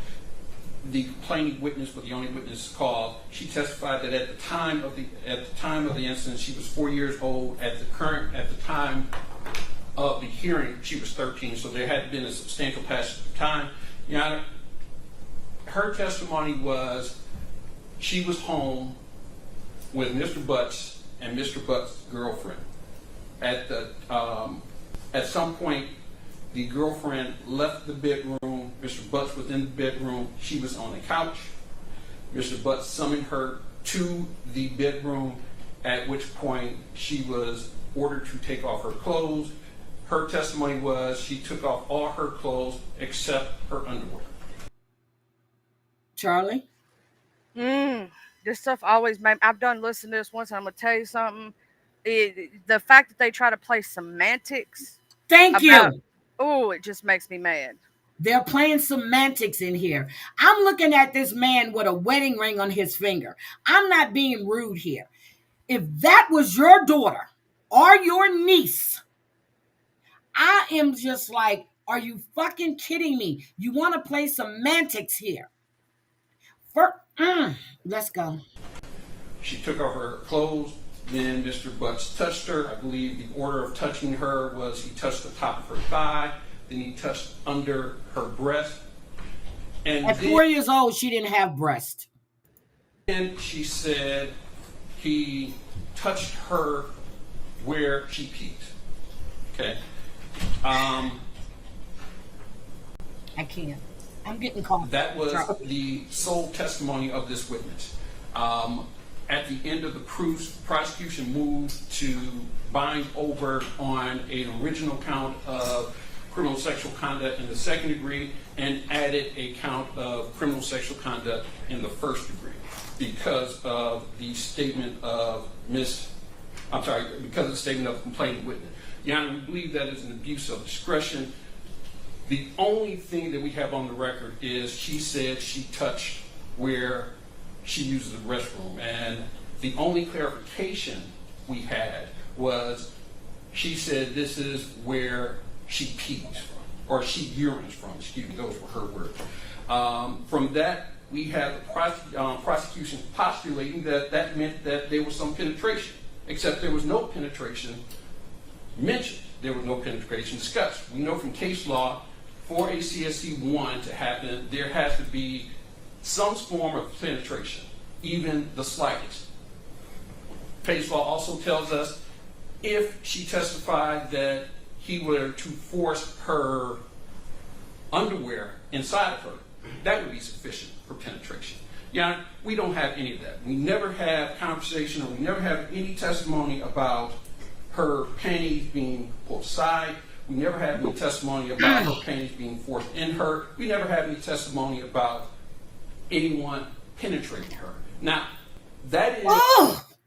I'm going to tell you, this makes me mad, because just because the little girl said that he stuck his finger near her, you know what, which is what they just said, and it proved it, right? Oh, semantics. He's trying to sit there. Semantics. Yeah, it done got me so mad, Miss Heidi, I can't even think straight. I can't even think straight. This I swear to God, this case makes me so angry. That was she was 4 years old when that happened. 4 years old. What does a little girl know but girl? Okay, let's go. I'm telling you right about now, I am livid with this pain. It gets worse, okay? They start playing really bad semantics. It gets worse. Let's go. Given the fact that she was 4 years old at the time this happened, granted, but at the time of the hearing, she was 13. Surely she could testify. I believe she was asked on direct that she remembered the event. A 13-year-old knows what penetration is. Of course.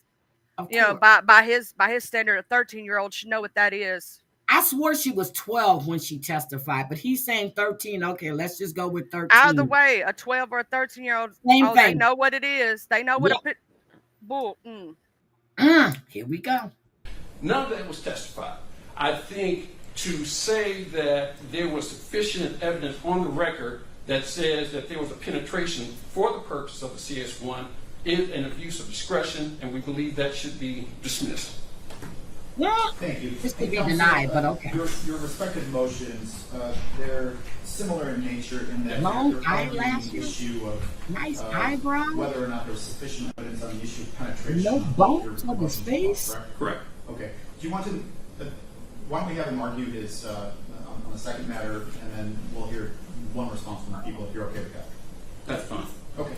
Okay, so this is then with regard to the case ending in 24101, and sorry. Okay, and this is Lauren Butler, P88126 again. Thank you.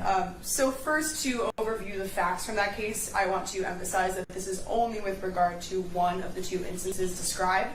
The complainant described two instances, but only one of them has been charged as first degree. And I am only arguing in regard to that and that particular charge. So at the preliminary exam for that instance that was described, the testimony included wearing panties. So again, that is similar. She never described those being removed. She did not describe any instances of penetration and only described light touching while wearing panties. The prosecution had the burden at the exam of establishing evidence of every element, and that included penetration. And again, the case law is clear on this. In particular, the case I cited in my motion, People v. McNeese, while that is unpublished, it is particularly relevant because it highlights this distinction where it needs to be more than just, it uses very similar language to that in the exam here with this emphasis on touching the vagina, rubbing the vagina. That's not enough for penetration. And there was even a specified testimony about under the underwear and over, and yet even with that fact, the court still held that this was not penetration. And that's similar to what we have here, this description of some degree of touching of that area, but that alone is not penetration. It also relies on published case law, People v. Payne. Rubbing one hand. It's still molestation, you bitch. I'm sorry. Ooh, They're arguing whether it was first degree or second degree. Second degree. It don't matter. He still molested a fucking child. I'm sorry. I don't blame you. I don't blame you, because right now, if I was in that courtroom, we might both be in jail. Girl, you know what? And I thought about that too. When I was driving and I'm listening to this, I've listened to this two and a half times. And every time I have to stop right about there. When I start like, you bitch, shut up. You, just like Dre is saying, shut up. It concludes that rubbing one hand over another vaginal area does not qualify as penetration. She's going to go into I'd also like to address everything. the response from the prosecution to this motion, because the argument they're making was not reflected in the preliminary exam testimony. Specifically, there was no testimony about inside the vagina. So while they're now arguing that that is possible, it's not the testimony we heard. We didn't hear this contrasting of the labia and the vagina. And this diagram that is now referenced in the motion was not used at the exam. So in conclusion, the prosecution... So they showed the child a diagram, is what I'm gathering. And you know, according to the diagram, you know, that the labia and I just can't. I can't. I don't know, Chantel, but I know I just want to take her hair and wrap around her neck and choke her. Sorry. I'm sorry. I don't blame you. I can't stand her either. I can't stand her. Well, I know she's doing her job, but god damn. First-degree criminal sexual conduct, because there was no evidence of penetration, and bind over was not proper, specifically as to that charge. Thank you. All right, who's going to take the lead from the people? That's me, Judge. Prosecution. So I'll start with the first argument made by Mr. Riggins, the complaining witness there, reference her by initials PB.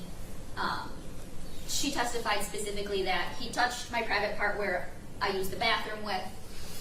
When asked what comes out, she stated urine.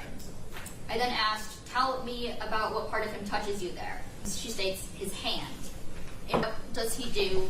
What does his hand do when he touches you there? She states he rubs my private part with his hands. I then clarified, is this on the top part of that? And she interjected, said the bottom.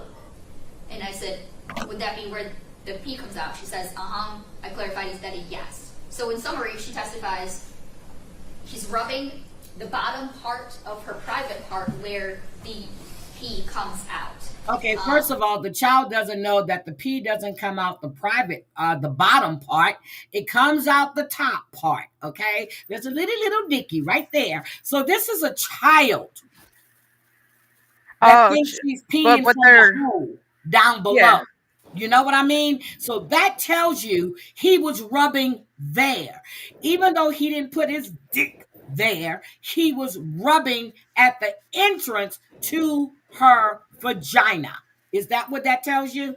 Yep. And he wasn't trying to touch the labia minor. He was trying to penetrate her. Thank you. That's what I got from there. I said, this is a child. She doesn't know that the pee doesn't come from that hole. Okay. So he was rubbing there. That means that he was going to either insert the finger or try something else. But where was the girlfriend when he's doing all this shit?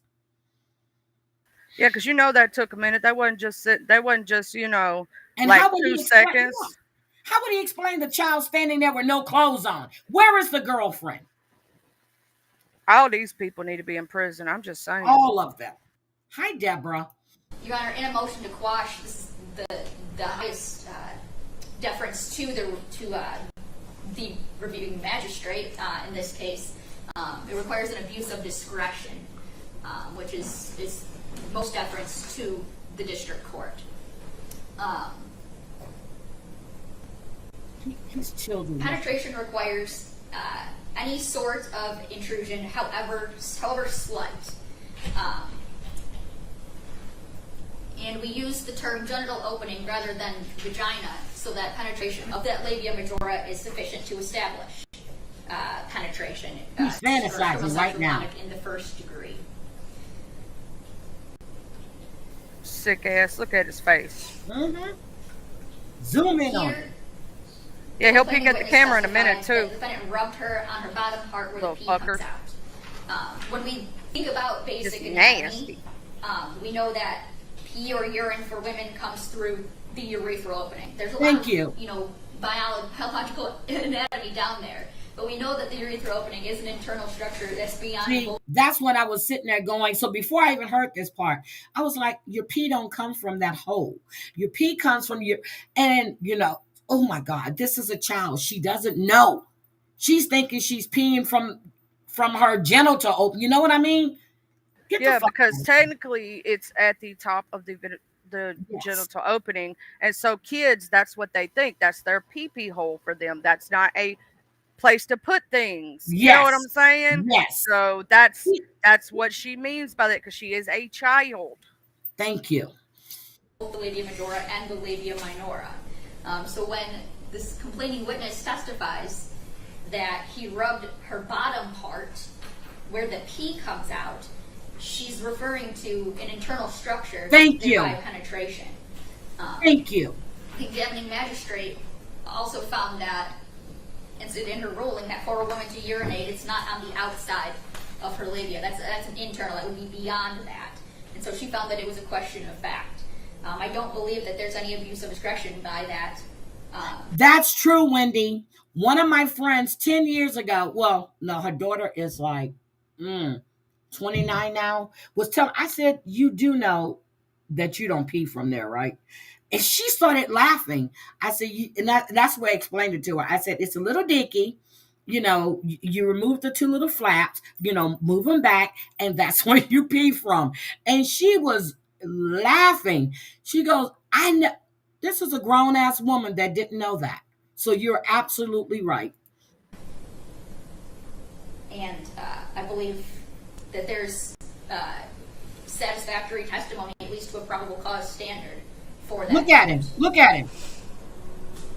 There go that peak I was talking about. See him staring at the camera? Okay. In the second case, extremely similar. This one is specifically, this complaining witness starts off by saying, how somebody would play with you in your sleep, like you would feel them in your ear. Damn, I didn't have my like this or something. We don't have what she was demonstrating, but she's playing with her ear. He was doing that to my vagina when I woke up, and I was crying. See, so this is two separate cases. Two. One girl was brought in and told to take off her clothes. This other one is saying he was playing with her when she was sleeping, like somebody playing with her ear. And that's two separate cases right there. Yep. And then the Ziyah's, which is Zariah. But no, it's not two separate cases. I'm sorry. She's not. It's three separate cases right now that he's coming up against. But Zariah's not here to speak for herself, so others have to speak for her. Yep. So see, they're playing semantics right now. That's what they're doing. Semantics. She stated, or I stated, all right, when you wake up to feeling something? She said, yes. I asked, where do you feel something at? She says, at my vagina. And I said, what do you feel at your vagina? Should I feel like somebody's playing with me? Like, I don't know, like somebody's trying to touch you but not wake you up while he's touching you. And I said, what part of him is touching it? How touching you? She said, he's using his hands. She later confronted the defendant about it. He's asked her why I was acting so weird towards him. She said, you don't remember what you did to me? He, the defendant, looked me dead in the face and said, I don't remember doing that, but if I did do it, then I'm sorry. Again, the reviewing... So he don't remember playing with her while she was sleeping. And that's some shit. But if he did do it, he's sorry. Why didn't she go tell her mother, her uncle, her brother? I'm taking it this was a house full of women and no men around. Because I haven't seen one man, even when the girl, the aunt, was reading the text messages. You know, the text messages where he asked her to suck his dick, please, and to send him some more pics. You have seen those messages, right, Charlie? Oh, I have. And also, there is an interview with one of the fathers of these children. His child never told him. He would have beat the shit out of him. And this dude's a pretty big, decent sized guy. If you see him, you're like, he looks like a linebacker. I'm like, yeah, I know why she didn't tell her daddy, because she knew what would happen. She knew that her daddy would go after this man, and her daddy would hurt this man and probably go to prison. Like his daughter, I believe, is the one that went up on the stand. Yes, that's his daughter. Yes. Now, I didn't see the daddy, but I know one of the girls went up on the stand. Standard is abuse of discretion. And here, similarly, she testified that she felt the defendant at her vagina, that she felt the defendant playing her, using his hands at her vagina. It's more than just mere contact, mere brushing against the vagina, or just merely touching on top of it. It's an intentional act at her vagina. By stating she felt the defendant's hand at her vagina, she's testifying to penetration. She did not state that she felt his hand on or over her vagina, but rather at her vagina. Again, we look at the vaginal opening is beyond both beyond or inside both the labia majora and the labia minora. And so because sexual penetration is defined as the labia majora and beyond, the vaginal opening is beyond both the labia majora and minora.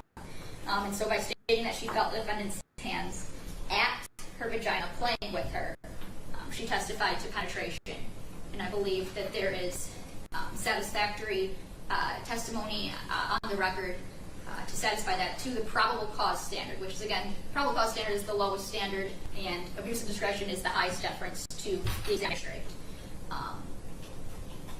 And I believe that they both create questions of fact. Thank you. To your defense. Here we go. Your Honor, I don't know why, but he pisses me off too.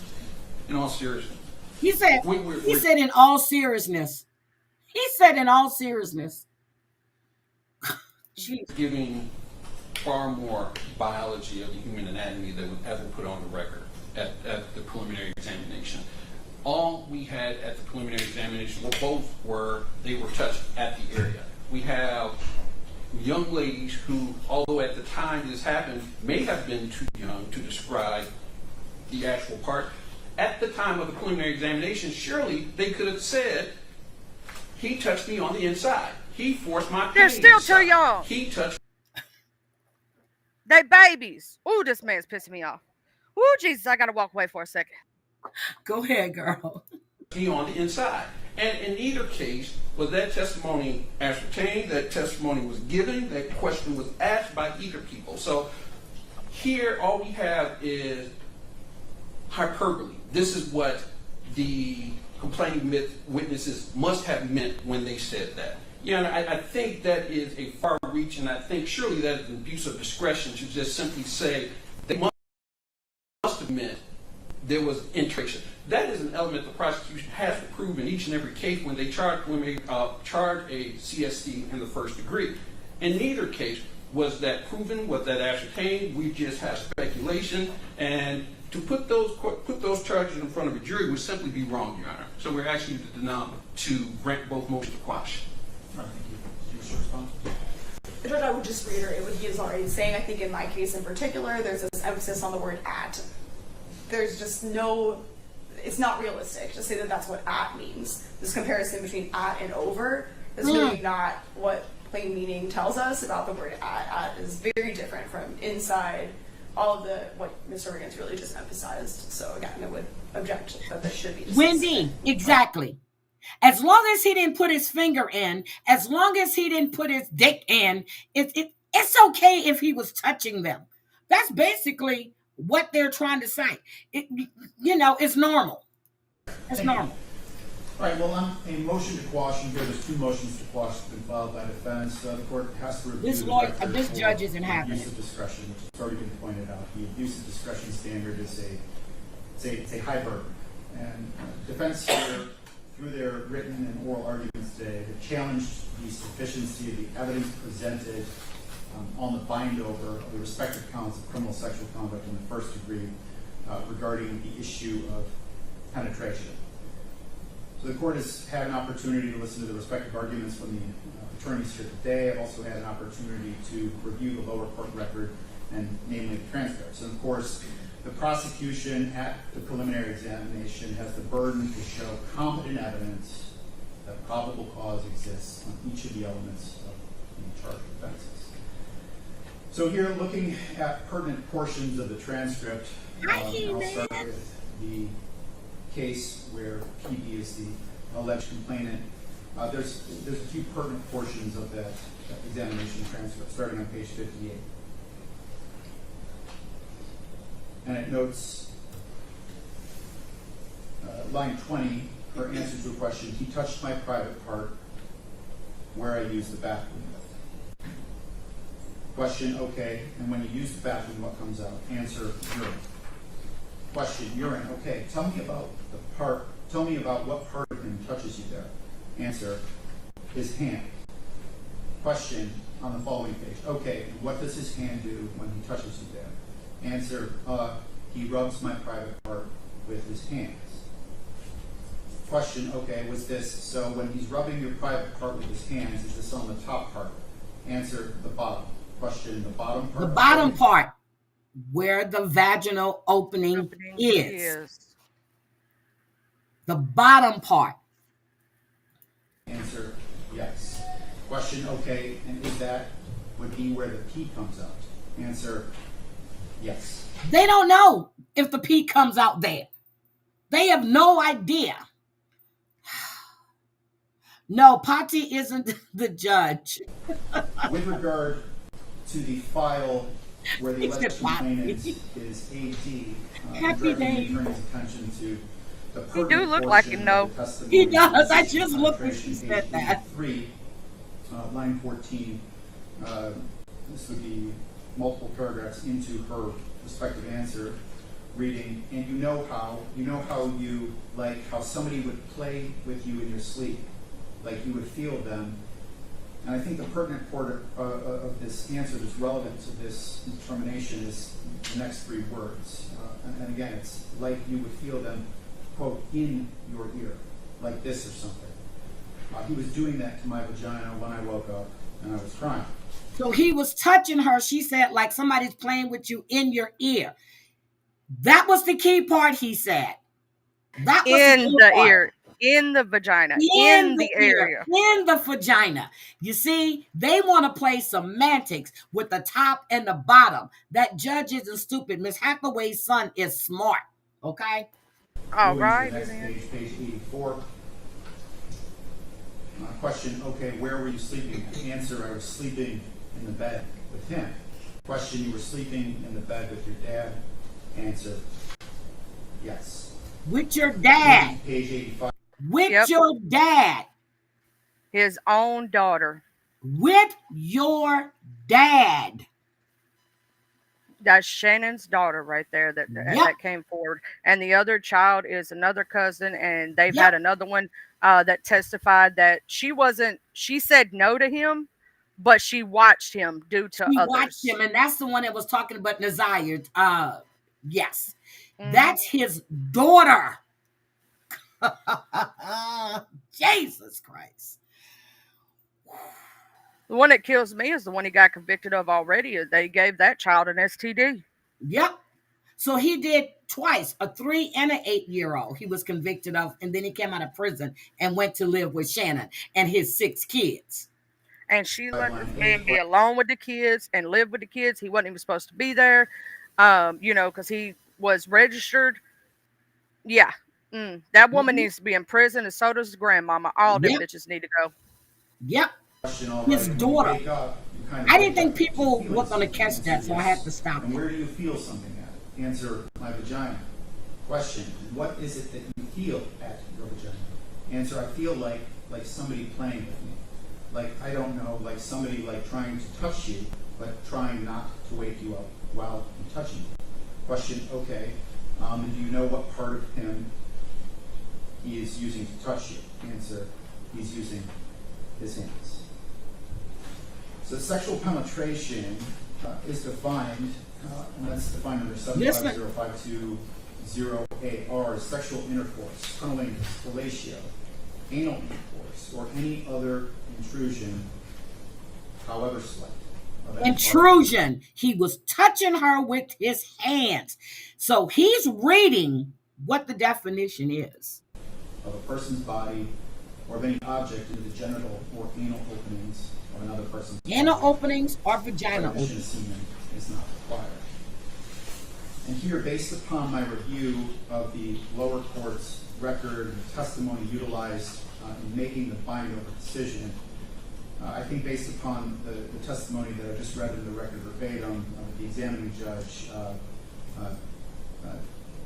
did not use her discretion in binding over on respective counts of criminal sexual conduct in the first degree. I think there was sufficient evidence presented on each of the elements, and specifically the element of penetration in both files, to uphold the bind over, and attorneys are going to respectfully deny the motion to quash. So they denied his motion. Let's go, Judge. Go, Judge. They denied your motion because you want to play semantics, okay? That judge wasn't playing Monday. I want to see what you Monday. So, attorneys, we have a couple of other issues to discuss. In defense, would you like to get into the discovery issue that was noted earlier? So one of the largest pieces of evidence is the CSLI that was used at the preliminary examination, which the prosecutor posits puts Mr. Butts at the scene of where certain pieces of evidence were located. And so we're clear, counsel, you are moving into the file ending in 218. Correct? Yes. Okay, thank you. Apologize. Thank you. That's okay. Back on February the 6th, Mr. Riggins reached out to the people and alerted them that our expert to review it, we needed what's the Celebrate UFED, basically the underlying data that is pulled, not the report that is generated from Celebrate. What was the date that was put on notice? February 6th. February 6th. Okay. That's my birthday. 6. Whoop, whoop. Just about 6 months ago. Correct. Okay. And then we received a response back on the 14th from the people saying that they would work on it and get back to us. We received another response on the 28th. Right now, they're talking about the cell phone data looking for the Zariah. Yeah, for y'all that don't know, they're trying to get discovery on it, and they said it's a really big file. There's a lot of information, but they're trying to get the cell phone data right now. But okay, I thought they had the cell phone data because they had all the text messages. But she was with him the day she disappeared because his sister testified she went there to get her tire done and she saw her. Well, they're trying to get all the pings, everything. Like I'm talking about all. The defense basically wants not the slim file, but the big file that has everything. Everything. Okay. And so that's what the defense is trying to get the prosecutors to hand to them. And they do end up coming to an agreement here in a moment because basically the cell phone analysis person actually, it took them time to get it all, the main file. Like everything. I'm talking about every ingoing call, every outgoing call, every text message. I'm not talking about just the text message between them. I'm talking about everything. They're trying to get everything. Yep. That's going to ping her locations wherever. But they never found her phone. Nope. They never did. And hold on. Go ahead. There's so much that when this comes out, it's I hope this man rots in prison and never gets out for the rest of his life. I don't want a plea deal for him.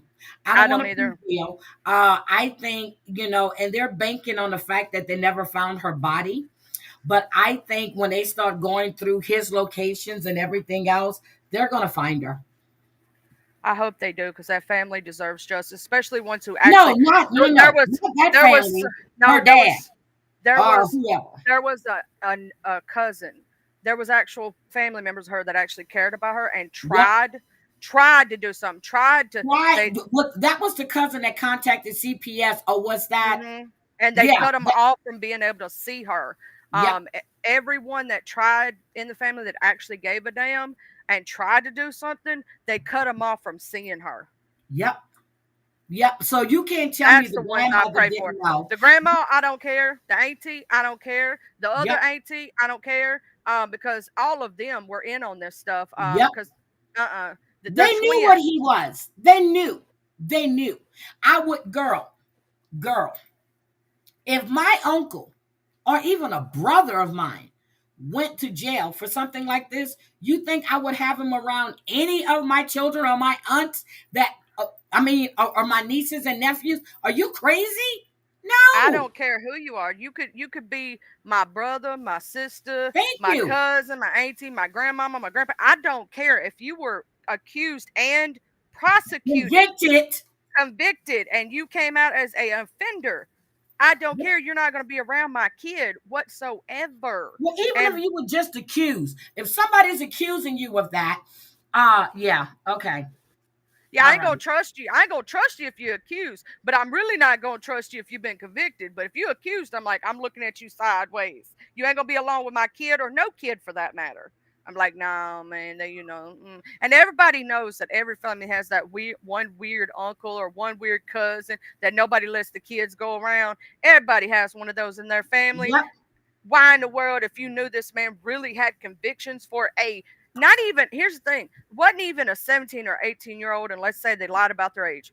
No, it was a 4-year-old child who got an STD from him. Yep. And then Chantel was on my TikTok one night when my niece came up, and she was talking about what happened to her and how we all stepped in. But her mother believed her husband. But if that child says this, we are going to believe it. I was living in Virginia at the time when I got that phone call. And my brother told me, don't worry about it. We got it. She's not going back there. I'm telling you, it took everything from my brother not to pulverize him. I know that, and I'm gonna tell you this: that person, even the person who defended him, wouldn't even be considered family to me no more. It's like, bye. You're gonna defend that bullcrap? No, you ain't my family. Bye. There you go. And he was in Beaumont. He was down there with the federal. Hold on. Essentially discussing that it's a huge amount of data that has to be transferred. And then we followed up. I'm going to bring her up one day sometime later on my YouTube channel. But we discussed that over on TikTok. And the next response I have is from May 28th, that there would be follow-up with the right person at DPD. They would get back to us. So we've been in communication with the people about this for this entire time. There's no surprise that we've been asking for it. And the response has generally been either I don't like that. The DPD has it and they're working on transferring it, or that it's taking a really long time to do because the data is so great. They have to basically go through they would take it from a hard drive onto another thing that can be transferred, put it on ours, and then they can send it to us. And as of this morning, we still don't have it. We are less than 2 months out now from trial, and given this is a huge amount of data, we have to have our expert look at it. We are very concerned. But I just want to say this. So when I went down to Houston, like maybe 2-3 weeks after that, he was still downtown. So my sister asked me if I wanted to go to the jail to see him. And I looked at her. I was like, what? I said, yeah, let's go to the jail to see him. When I went to that jail, I went off on him. Went completely off on him. And she gonna tell me, if I would have known you were gonna do that, I said, what the fuck you think I want to see him for?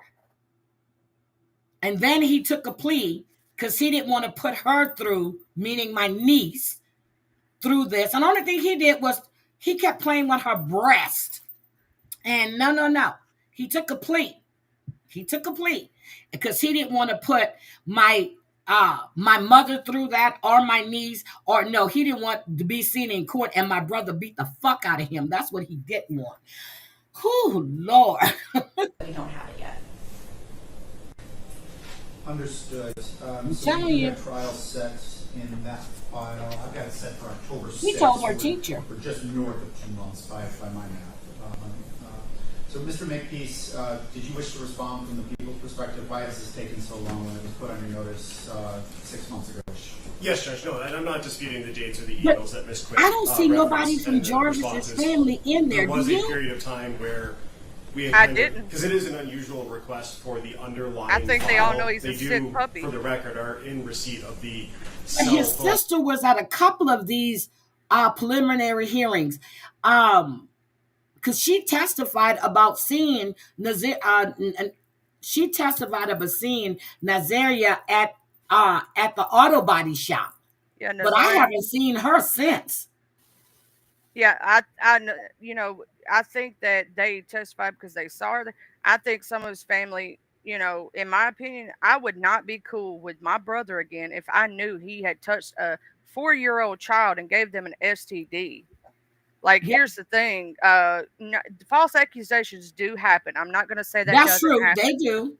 But when you have someone who has repeated this behavior multiple times with him, this is not just a one-time thing. You know what I'm saying? Yep. I'm sorry, but I could not. Even if you're my child, and I have unconditional love for my child, but I'm going to say this, that would be one thing that I'd be like, I love you, but no. I love you, but no, I can't. I can't. But his sister's not, and I guarantee you that Shannon is still putting money on his books. You want to bet? You want to bet? I'd lose that bet, girl. I ain't doing that. I'd lose that belt. Shoot. And her justification is he's the father of her kids. Bitch, he's a pedo. He touched your child, so you care more about him than you do your kid? Oh my God, no one's getting time off to go to this demon's hearing. Forensic extraction reports that are generated, which are the files that are usually turned over. Those are UFDR files. This is the underlying file that comes with that or is generated and then put into a report. They have requested that on the dates and times. There was a period of time where I had to communicate with the OIC as well as the cell phone expert at DPD to figure out exactly what they were asking for. That did take some time, and then there was a period of time where I requested from the defense a hard drive that they provided to us for these to be uploaded onto. That hard drive, and I don't have the exact date in front of me, was turned over by Mr. Riggins to me. I transported that hard drive to the Detroit Police Department and provided that to the officer in charge of the case, as well as with the understanding that she and the cell phone expert would get together and get this uploaded. That's where I think the biggest delay comes from, is that there was a little bit of a miscommunication to them, between them, on our side of it, which is that one said it was done, one said that the other person did. Okay, they're going to get it. I just think that they're trying to say that the defense wasn't trying to turn over information to them, and that's not the case.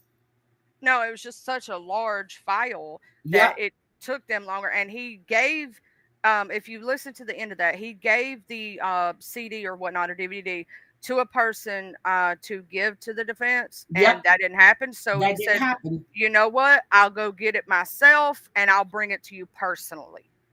So I just wanted to, because now, they got the text messages out in print, and it's not just screenshots. Girl, look at this. June 27. Hold on a second. Let's just go. Can you suck my dick, please? So this is Butts talking to her. And make sure you erase the messages. Harris, K, that is what I plan to do. June 5th, this is Butts. I'm at your house. She says, damn, we were just there. Harris, you bet not be in my room. She goes, I need another phone. She says, I miss you. Butts tells her, I stole your panties. June 24th, look at this. But send me some pictures, please. Harris, don't you still got the other pics? No. Harris, I will send some. June 27th. But are you naked yet? Harris, no, I don't want to get naked. Harris, are you mad I didn't get naked? But I used to you telling me no. I guess he's not used to her saying no to him. Harris says, come on, babe. I'm sorry. Just not in the mood right now. I'm sorry. September 26th. Harris, babe, you up? She says question marks. Yeah. My period haven't came at all. Hello, you there? But what do you mean? Harris, it have not came. Ooh, Lord. But since when? Since I was in the hospital. But that was last month. Harris, I'm scared. I don't know what to do. I have to go to the doctor's tomorrow. But you said you took a pregnancy test and it was negative. Harris, it did. But so get another one. Harris, I can't. I have no money. This is a 13-year-old girl. Harris, you go get one. She's telling him to go get one. She says, you ain't scared to get a plan B, meaning he was getting her plan B pills. Get a pregnancy test and bring it later today. Just act like you have to use the bathroom. Harris, please. Harris again, will you do it? Hello? He says, okay. November 27th. Harris, I just want to talk. I really don't want to lose you. This is her talking to him. Harris, can we talk later? Yes or no? Harris, I don't want your problem. No, I don't want your problem. I guess she said, I don't know what your problem is, but I need you to bring me that I need tonight. It's hard doing all this gym shit with this baby, and I don't do him. I'm going to get an F. Here's the final text message before she went missing. Harris, don't forget, be there before 3. I will let you know when I'm leaving the school. If you're not there, I will wait. Harris, send okay if you see the message so I can delete your number. But, okay. And if you do the math, she would have been about 5 months pregnant if she got pregnant in August. Yep. Because the where she talks about she missed it. If you do the or whatever, she would have been at least 3 or 4 months pregnant, if not more. Yep. And it's sad that he'd been messing with this child and all these kids. Like, Zariah was 13 at the time of her disappearance and was supposedly pregnant by him. But he had been messing with her, they say, going back 3 years. But I think it's longer than that. He was a 4-time habitual offender. There you go. 4-time offender. Why is he walking around? And then they said he was tracked to the Rouge River in Detroit the day after her disappearance, where police would later recover Harris the clothes she was last seen wearing. So he's charged with first-degree premeditated murder, child sexual abuse of material, and second-degree criminal sexual conduct with a person under 13. So he's been also charged with, and that's what we were hearing this morning, with sexually abusing 2 other young girls. Look at this 4-year-old girl. She looks like my niece Shamiria at that age. Look how pretty she is. Beautiful baby. And the other child that he molested was 4 years old, and that child got chlamydia from him. Yep. So I'm just disgusted. I am totally disgusted with this man. Well, he's not even a man. He's not a man. Boy. And I don't even think little boys. Actually, he's trash. Let's just say it that way. Thank you. He's total trash. She was worried about getting an F in PE. So that means, like 3, 4, 5 months pregnant, probably. Mm-hmm. Yep. And those morning after pills only work for the first 24 to 48 hours. After 4 months, it is not considered, you cannot, even though they overturned Roe versus Wade, let's say that was still in effect, you can't do anything after 4 months.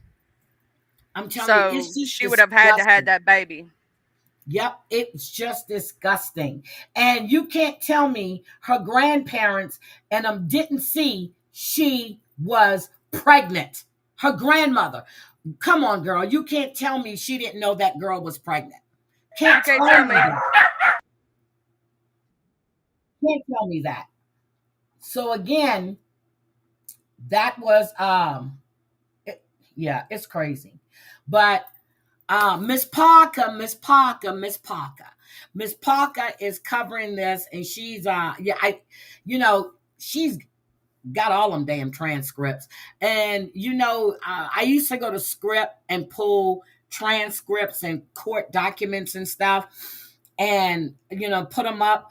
I have so many that are there that I need to go through, but I'm just sick. And then I was looking at the fact that we had soldiers that was shot at Fort Stewart, and this guy was kind of psycho. Good thing nobody died, but this man is crazy. But we have one more. I'm gonna tell y'all got to protect these kids, because this man. Hold on. I'm gonna show you this, and it happens everywhere. Everywhere. It don't matter what community, man. It don't matter how much money you got. We have to protect our children at all costs. Miss Heidi, I'm gonna have to jump on down, but you you. go have fun for your birthday, me. and I'm gonna show them beautiful. this. Thank you, baby, and look and tell hubby I said hi. I will. Huggies, all Miss right, Heidi. bye. Okay, Chantel, I was just telling them how you hurt my niece when we were on TikTok, that you were on panel when she was talking about her experience. I'm gonna show you guys this, and then I have to go chill now, because I just got the creeps. I need to take a bath because I feel so freaking dirty. It's not even funny. Okay, here is this one. And Jaden Spicer is missing. Okay, 10 years old, Panbowl Branch area.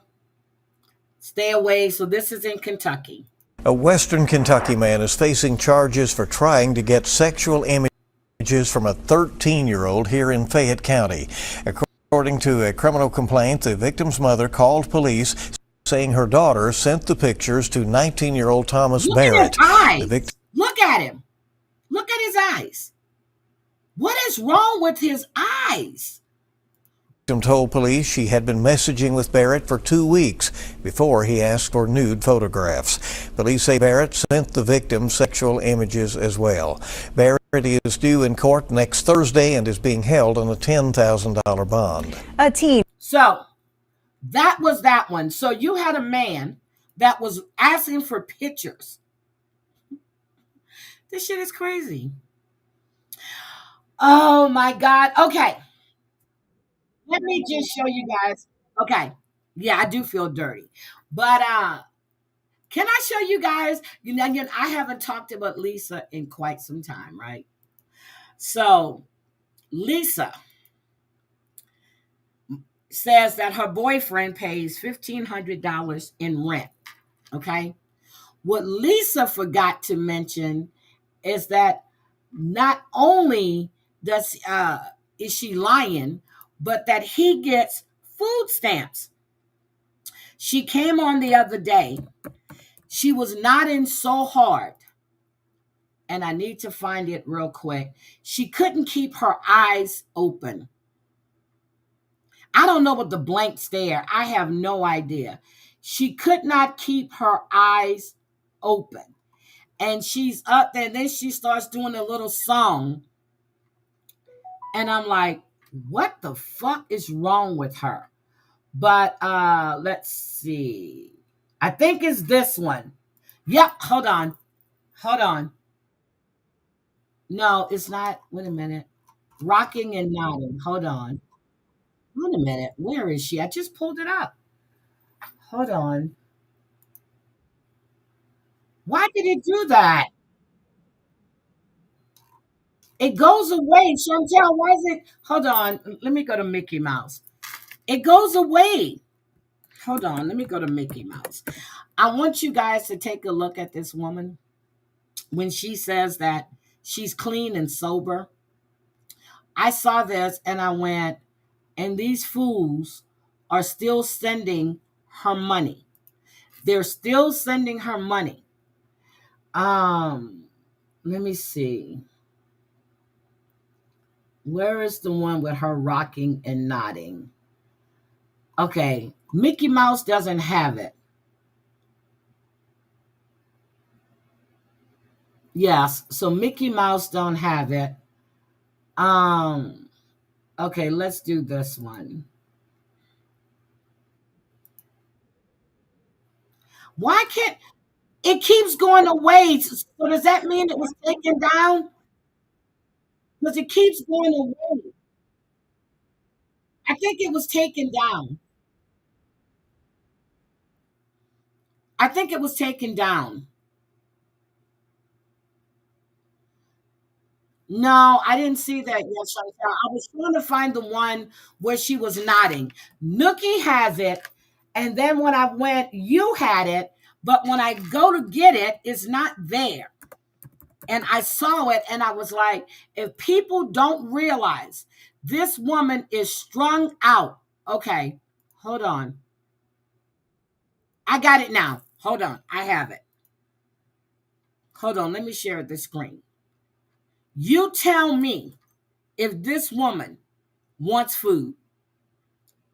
This is Lisa. Hi, every day she's on 5-6 times a day for $20. Now, supposedly Nate paid his rent and okay, here we go. I want you to look at Lisa. Drooling and everything.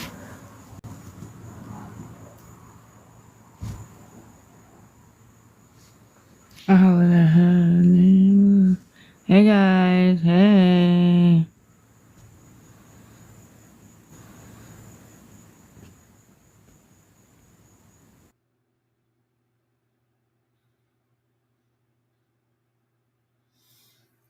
Nodding and drooling. Let's look at that again. But she's clean. She's clean. Lisa's clean, everybody. Hey guys, hey. I don't know how true that is, Chantel. That's something that someone said. Don't know how true that is. Because unless he was disabled or something else, and unless you can show me proof that Nate is a veteran, I don't believe anything.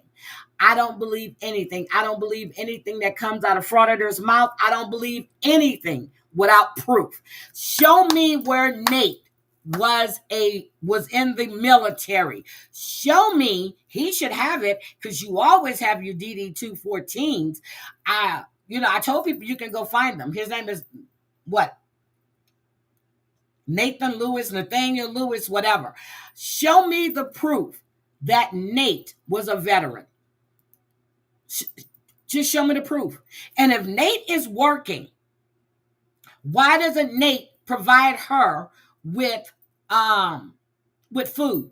Why is she always on begging all the time? And then she and Nate are on a corner and she's telling him to go back to his corner. Tell me again how Nate is working. Tell me again how Nate is working. Just tell me again how Nate is working. That's all I want to know. Tell me again how clean Lisa is. Tell me again, because everybody is saying all of this stuff. I don't know if Mickey Mouse is monetized or not. I have no idea. I didn't think Mickey wanted to be monetized. If she is, congratulations. But tell me again with proof that Nate is a veteran. Tell me again. She didn't come on at all yesterday, I don't believe. I don't believe she came on at all yesterday. But I went in there a few days back when she was frozen, and I told all these people that are sending this crackhead money, you're idiots. They're fucking idiots to be sending her money. idiots. Praying for you. Thank you. I do appreciate that. He's alright. Did you see my message? Leave him alone. Yeah, that's Lori Jones. Colleen, did you see my message? I sent you a message to check on you. I do appreciate that. He's alright, Mia, you know. I was trying to get 20 if I could. No, I'm not. I'm very aggravated right now, guys. I'm sorry. I really am. Very aggravated. 5-6 times a day for $20. I still need and you 20. can tell I when didn't she's high. That vein right here, that devil's fork, be popping out because she's been smoking so much. You can tell when she's high. I'm going to show you the difference. When Lisa is high, that vein, like right here we go. I'm really hungry, that and vein, I just I don't have a way. I have no pay apps. Venmo isn't suspended, but it's not letting me. I think I clicked the wrong one. That vein is prominent when she's high as shit. That vein is really, really prominent. You see the devil's fork. And I'm sitting there going, do y'all not see this one? Oh, there it is. It was showing really bad on this. I mean, I don't mind helping people out, but I'm not even getting anything to eat because they're messaging people in the background saying lies and weird stuff, which is not true at all, but it's fine. I understand that I'm in front of the fucking store, bro. The same fucking area I'm always in. Like, stop trying to act like you know something about my area, because you don't. I'm a fucking step down from... That vein pops out. That's when you know she's been smoking. You can also tell by her thumbs. They're black again. So again, and then she was caught on live talking to Nate about how he dicks her down. Then she's caught on tape telling Nate, she goes, I'm gonna come up with something, so I'm gonna say that I have to leave. Please don't be mad. And these people still send this bitch money. But again, your money, do what you want to do with it. Anyway, I will let I will tell Mickey Mouse congratulations. I do have a copy of that email. What email are you talking about? Chantel, what email are you talking about that you say you have a copy? So hold on. And then I saw that Sophie is going to start covering Angela and Tim. I've been following them for a while. You have a grown-ass man, and it's they both fat as shit. They haven't missed a meal. That's going on live every day, begging for money for a motel room. People are sick. Oh, and there is Frauditor who lied about having cancer. Oh my God. And all these people still run over there and believe anything that comes out of her mouth. The woman lied about the supposedly husband she has that that protected her child. No, you killed a woman in front of her child. Anyway, gotta go. You guys have Colleen, check out my message. You guys have a nice day. It's time for me to Netflix and chill. Well, I need to I need to vacuum. I did laundry last night, yesterday afternoon.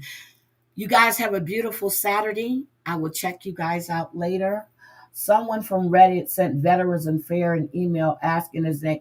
It's not an email. You have to fill out a form. All right, guys, have a great day. I will talk to you guys later. Bye. It's a DD-214 form that you get online. Love you guys. Have a great day. Bye. Colleen, check out your messages, baby. Bye, everybody.